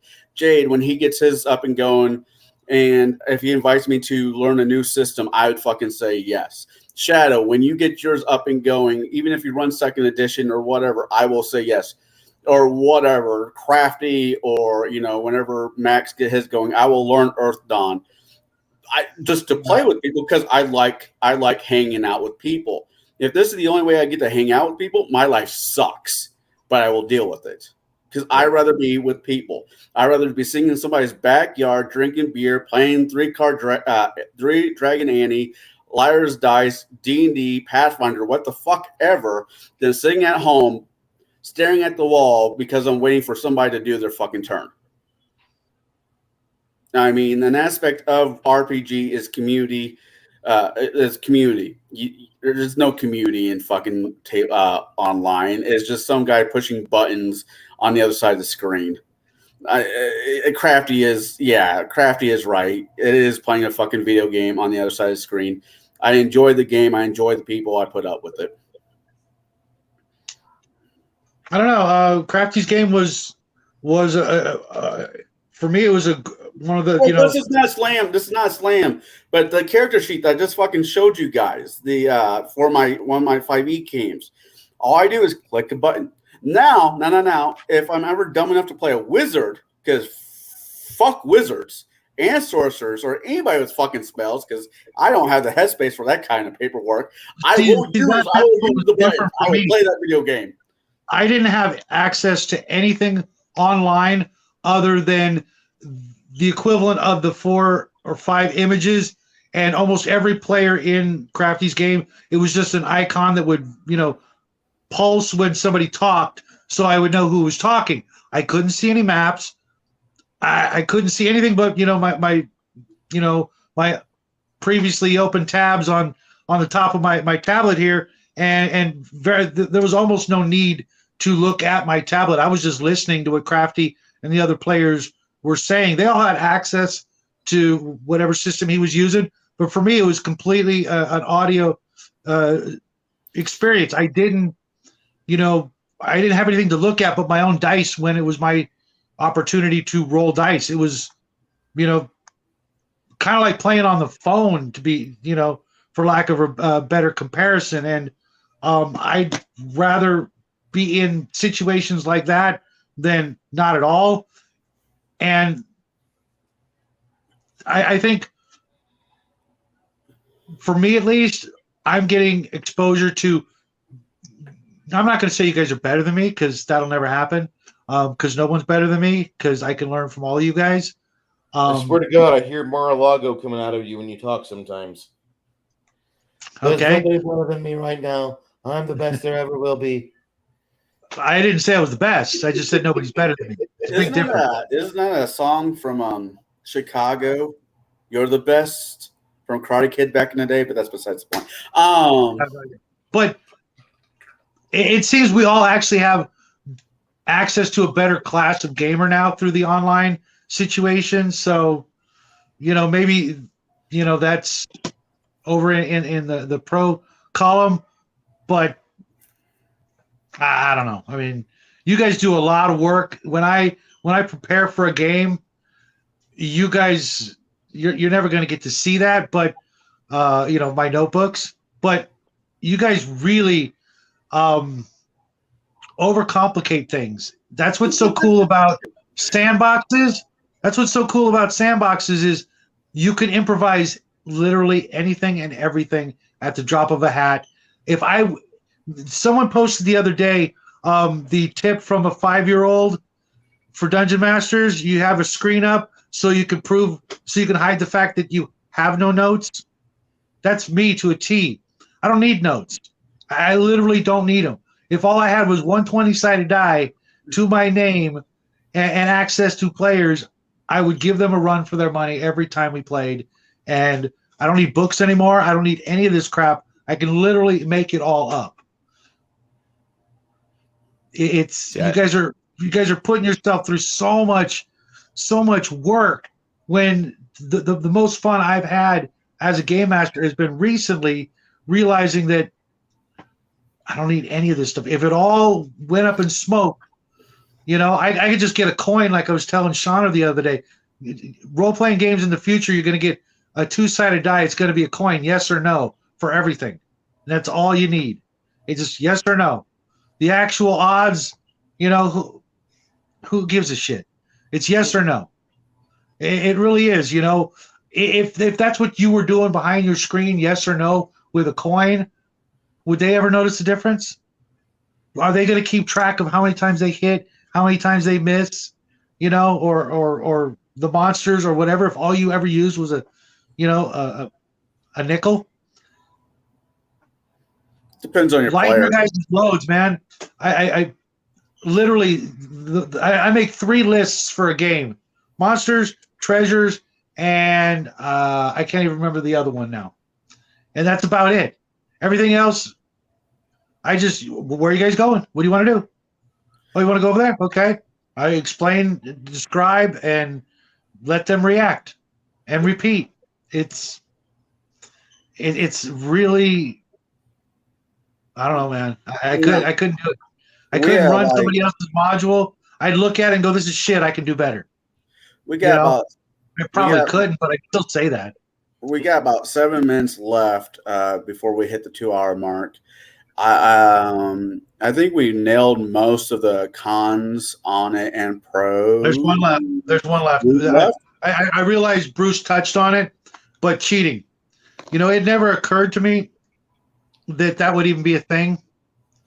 But and I'm not going to bag on you, Connell. It's I only bag the on fact that the myself. fact that people do that just blows me away. It never even occurred to me. It's I'm not I defending kind of myself. understand if you've put years into a character and suddenly you get hit with a death spell, and the DM's not looking. Oh yeah, I made it. I'm cool. But for the most part, I just don't get it. People who cheat their die rolls are too concerned with winning the game. Not always. It was earlier in my gaming experience. Well, yes, winning was an aspect, but it was more of a confidence thing. If you have low confidence in real life, you're going to have low confidence thing at the table too. What is my normal roll? Yeah, you need to be playing dice games. I need for lower loaded numbers. dice to do well at this point. I've Yeah. never had loaded dice, but I only ever roll 1 through 5 on a D20. I almost never roll a 20. Then Conan's the game for you, man. So Conan's the game for you. Or Dark Heresy. Dark Heresy, yeah, that's a good one. But I want to use the last few minutes of this to circle back because Bruce wasn't with us, if it's cool with Bruce, for him to do the pros and cons of gaming in person. And after he's done his piece, I think we're going to wrap it up for tonight. I'll let you guys say what you guys got going on this coming week, but I'm going to try to stay within a 2 hour plus 5, maybe 10-minute mark to keep a certain somebody happy. So, pros and cons to gaming in person, because we all know how you feel about your con. I'm sure you have a huge con list on gaming online. So, what's your pros and cons for gaming in person, there, Bruce? Cons for gaming online. I can't look at my players and shake their hand or have that brotherly thing that happens at tables when you have a group of role players that have been there forever. Like when Big Greg gets over here, that fucker hugs you. He gets a bear hug on you. Like, hey, how's my little buddy doing? Because he's 6'4" and he weighs 280. So yeah, he's a little bigger than most. And then when little Greg's here, watching Big Greg lift up little Greg in the air is like watching a front-facing spoon. Because he's just such a tiny man, and you see that shit, and it's okay, that's pretty cool, because that's our guys, that's our tribe. When we had Chris and Hannah, everybody else come over here within just a year and a half, 2 years ago, the physical thing was it was common, and ever since the shitty pandemic from China, I've got to say that people don't do that anymore. At the game store that I go to buy my paintbrushes from Reaper, they kind of have a sign up, and the owner's wife took it down because she's not that way. She's Polak. She's a Polish lady. She's you walk in there, you're getting hugged from Mama Brenda. My wife gets picked up by Mama Brenda. Mama Brenda's 6 foot tall, and that's just kind of how it is. There's some people in the community that hey, good to see you, and we realize we've lost something thanks to the pandemic. And whenever we get a chance to have people we trust, hey man, give me a hug. You see that in person a lot more at the tables that just don't care. We already realize we're going to die of something. I might die of COVID. I might die of a car wreck. I don't care. It's going to happen. No shot will save me. It won't. I'm sorry, kids. I'm not going to drive in a mask. I'm not driving alone with a mask on either. But you have in person, you have a physical aspect. You have the thing where you're looking over at your buddy's character sheet. You're looking at him while he's playing a game online, and what did the NPC say to you? Oh, I don't know, man. I was playing a game. And that's when he has shut his fucking laptop, and you're like, dude, pay attention. We're here to play a game. And that's the thing. You have this ability to be with each other and hang out and do fun, creative things in an imaginary world, but trying to play off like you're involved with the table whenever you're not, that's really uncool, Bob. I'm just going to say that. And so the in-person thing I miss so much because of that physicality that's there. Now, the online thing, if somebody at my table wants to roll up some narcotic or some fat nicotine cigar or whatever, it's not my place to say don't do that, because they're on Zoom or they're on the internet, and I can't smell their 20 liters of exhaled smoke in the last 5 seconds. It's over on their place. So if you guys want to get lit up, drunk, if you want to get stoned, that's the place to do it. Online gaming is not bad if you're the type of person, like, you have to have a drink in your hand or you have to have a lit cigarette in your hand at all times. It's really good if you have that, because we no longer have to smell each other. Again, by the same thing, if you don't want to shower for 5 or 7 days straight, you can seriously go 5 or 7 days straight, show up for an online game, and people are happy to see you. They're still going to see the stank lines. They're still going to see the stank lines. You can't see the stank coming off your ass. No camera's that good. So if you want to boil yourself to the lowest common denominator, playing online is good because you have a lot of variety of places to go. You can pick your own groups, pick your own DMs. You can shop how you like. That's my thing. And what, depending on your level of comfortability with the tech, you might do completely automated shit with VTT where you just press a button and the entire combat plays out for you. If you're the DM, like, oh, we all died, or Tom, you died because the Griffin got a critical hit on you. Or if you want to have people press their own button to roll on the die roller, you can go that far if you so choose. If you want to do that, it's not anybody else's decision. The DMs in this hobby have always had the power, and they will continue to have the power. They're going to be the ones to dictate what level of tech the players are allowed to partake in. And I think that's really something very important with this hobby. I'm not seeing online play die off at all. I see people going more and more towards it. You have diehards like John Schlow. It's like, I don't want to play an online game. Well, you're the one that moved to Alabama with like 3 other players that are familiar with D&D 2nd edition. Have fun. And he'll have to find a game store, and he'll have to find a hobo or hipster that knows AD&D TSR version. He'll have to do that. But with the online play, with any game engine, with Roll20, with Owlbear Rodeo, with D20 Pro, you can use any of these. You're going to find people that you never met before.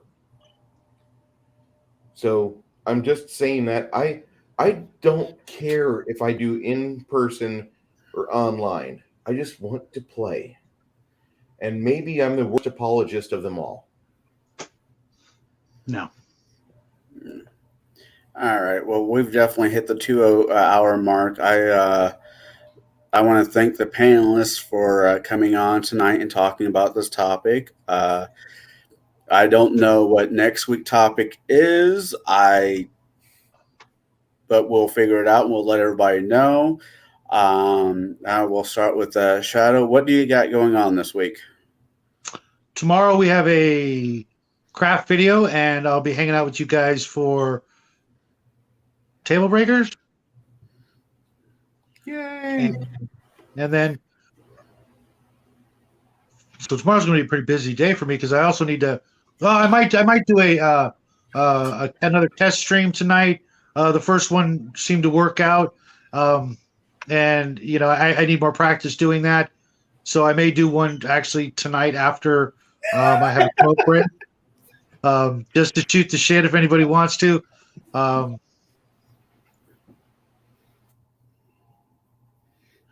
Nine. I've So never much seen 9 that is word 10. before in my life, Crafty. I don't. What is it? Is that like? Is it The like North or something? The following word You goes have with the internet. Go look it up. the following word that goes with that one is nope. Yep. You've got the internet. You can look that one up on your Nope. own. We trust you. All right. Then Friday, I will be doing probably an Arduino review, although I could really use a day off. But we'll see if I can get to that. Then also be hanging out with Max on the chill stream until the wee hours of the morning. And then Saturday, be hanging out with most of you guys for Bruce's Pathfinder game. Although, if I'm a little late, don't kill me because it'll be because I'm going to the gun show and basically running through a 2-building gun show in as little time as possible so I can make it back to the game because I need more bullets. Not going to lie. Probably need another sword and a couple more baseball bats, but we'll see what happens. All right. And Sunday, we will be talking about what? Their Shadow? Possibly the worst movie ever. But I also we might have to do it a little earlier because Sunday is his mom's birthday, and that's going to complicate things. But I don't see that it'll complicate things too much because, like we said, it is possibly the world's worst movie ever created. What movie are you referring to? The Scientist. That's not the movie Steel, so it's not the worst movie ever made. I have to throw Mario Brothers into that list of, Mario Brothers is classic cinema compared to Steel. Anyways, back to what we're supposed to be talking about. What you got going on? Well, tomorrow I'll be hosting Table Breakers with Garrett. Garrett's getting some great views on it on his channel, so I'm going to continue to dual stream with him. I'm really happy for him. I really am. We're going to discuss what brings us back to the table after decades of play, which is a kind of a for me, that was like when I heard that topic, I was not impressed. I'm like, what? But the more I thought about it, like, no, we actually need to talk about this because Told you guys. Garbage in the hobby. There's too much garbage on the internet. Why are we making hours of time available for this hobby? Why are we going back to it all the time? What is it? Is it more important than spending time with your cousin that you hate? Is it more important than spending time with people in your family who do nothing but use or abuse you? Yes, it is. And we need to discuss as to why we have crafted a happy, healthy group of people around us to kind of, and I hate to say build an echo chamber, but we have. Because even though we are all different, Jade and I are not doing a political stream together. Connell and I are not going to do fucking Alan Combs and Sean Hannity together. But we are going to get together and we're going to talk about this trade in this game. We're going to talk about this craft. We get these 3 or 4 subjects within this subset of rules we have to discuss. Why are we diving into it week after week online? Why do we spend 15 to 20 hours a week talking about the game and the hobby? What's bringing us back? And so we need to kind of touch base with that because there is some serious love that we have to this inanimate object and this theory crafting, and I love it. I think we need to talk about it. And then Saturday, after the chill stream, after I go to bed at midnight on Saturday, which you guys should too, but I won't tell you how late. I'm going to tell you that I'm going to wake up and I'm going to get my laundry taken care of, and I'm going to come back home and get the front room squared away, and we're going to play. And you guys might be fucked, but we're going to have a great time. That's how I preface my campaign the week before Saturday. Now, you guys might be fucked. Which is why I understand that you don't let Jack in the game. I completely understand a father's perspective on that. Actually, it's mostly the complicated rule set that we're he's a first edition AD&D player, and that's all he knows. That's literally all he knows when it comes to role playing games. But he's learning about new stuff every day. Well, I'm not saying I want him in the game because I want you in the game and I want you to be happy with the game. I'm not going to kidify my game, no matter how adjusted or how well acclimated your son is to certain media. No, he's 13 going on 14. He's not 13 going on 31. He's going to be 14 in this next circle around the sun, this next lap. So in less than 2 weeks. my game. My game is not for kids. I'm not going to pretend it's for kids. I'm not going to say it's drag queen story hour at Bruce's Pathfinder table. It's not for fucking families. This is something this is my game. My game has violence. It has murder. It has serial crimes. It has invasion. Cows. Yeah, it's got those. So I want to play a game I want to be a part of. And I know that sounds like, wow, Bruce, you're a sociopath. No, I want to play a game that's cranked up to the max. I want to play a game that whenever you hear the details of it, you're like, you had all that happen? I want that. And if you guys need a movie reference, 2006, Running Scared with Paul Walker. When I saw that movie, I couldn't believe they put all that in a movie in 2006. It was really advanced, and I thought they had kind of stepped over some lines there. But it was a wonderful narrative to watch. Not quite as dark as Taxi Driver, but it was in that same ballpark. Okay, so I'll shut up about that. But that's the two things I've got big on my radar. Go ahead, Donald. I will go with Jade. I know that you are still working on some stuff for your channel. Correct me if I'm wrong, but you're going to be talking about Index RPG here soon on your channel. I think that was the last thing I heard. Yeah, so I will be doing some review on Index Card RPG and why I'm going towards that system more and more. That is one of the things I want to talk about. I am planning content for my channel. However, this weekend rather, the 25th, is Free RPG Day. Now, for some of you, you might have game stores that are hosting a Free RPG Day event. You can actually go to freerpgday.com, I believe it is. I'm going to confirm that. Yes, freerpgday.com, and find retailers who are participating. Get out there, enjoy the hobby, experience new games, experience games you've never played before. Get the content and run it with your friends. There's a lot of really awesome game systems out there that you may or may not have tried. I know several people within Legion of Myth have expanded upon some of the different games, Traveler and other such games. If you've never picked up GURPS, go play GURPS. If you've never played Vampire the Masquerade, go play Vampire the Masquerade. It's Free RPG Day. Get out there and enjoy the hobby. I'm looking forward to it at the very least.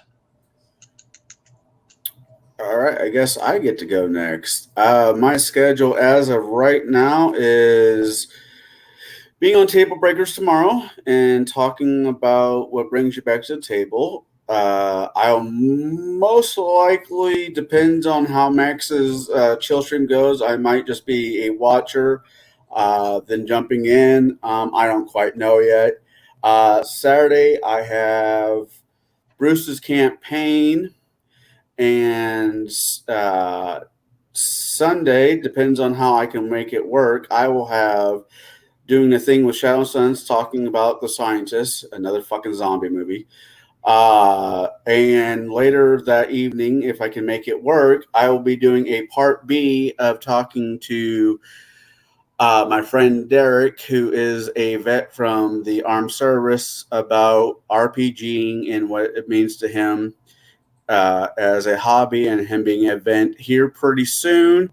I will have to schedule the time with Joe from Biggest Geekest, but he will be the next person I have on the topic of talking about RPGs with vets. He's the next one I have on the table I'm talking to. I got a few other people who are interested about doing it. I think it's an interesting topic that people need to talk about more. So that's what I got going on, and that's really about it for me. I know here pretty soon that Shadow will be getting a box full of Dresden books so he can finish Fool's Moon. Then we can start actually talking about Dresden when we get into Grave Peril. That will definitely be coming up here next couple Sundays. I will probably add a few other people to the panel for that one, just because there's enough people in Table Breakers that are fans of the novels, and I think it'd be fun to do.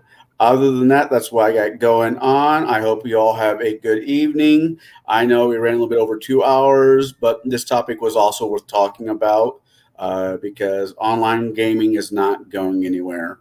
That very well could be the future of gaming, unfortunately. But it is what it is. So with that being said, I want everybody to have a good night. And thank you for joining us. We'll see you next week at the same gaming channel at the same gaming time. Everybody have a good night.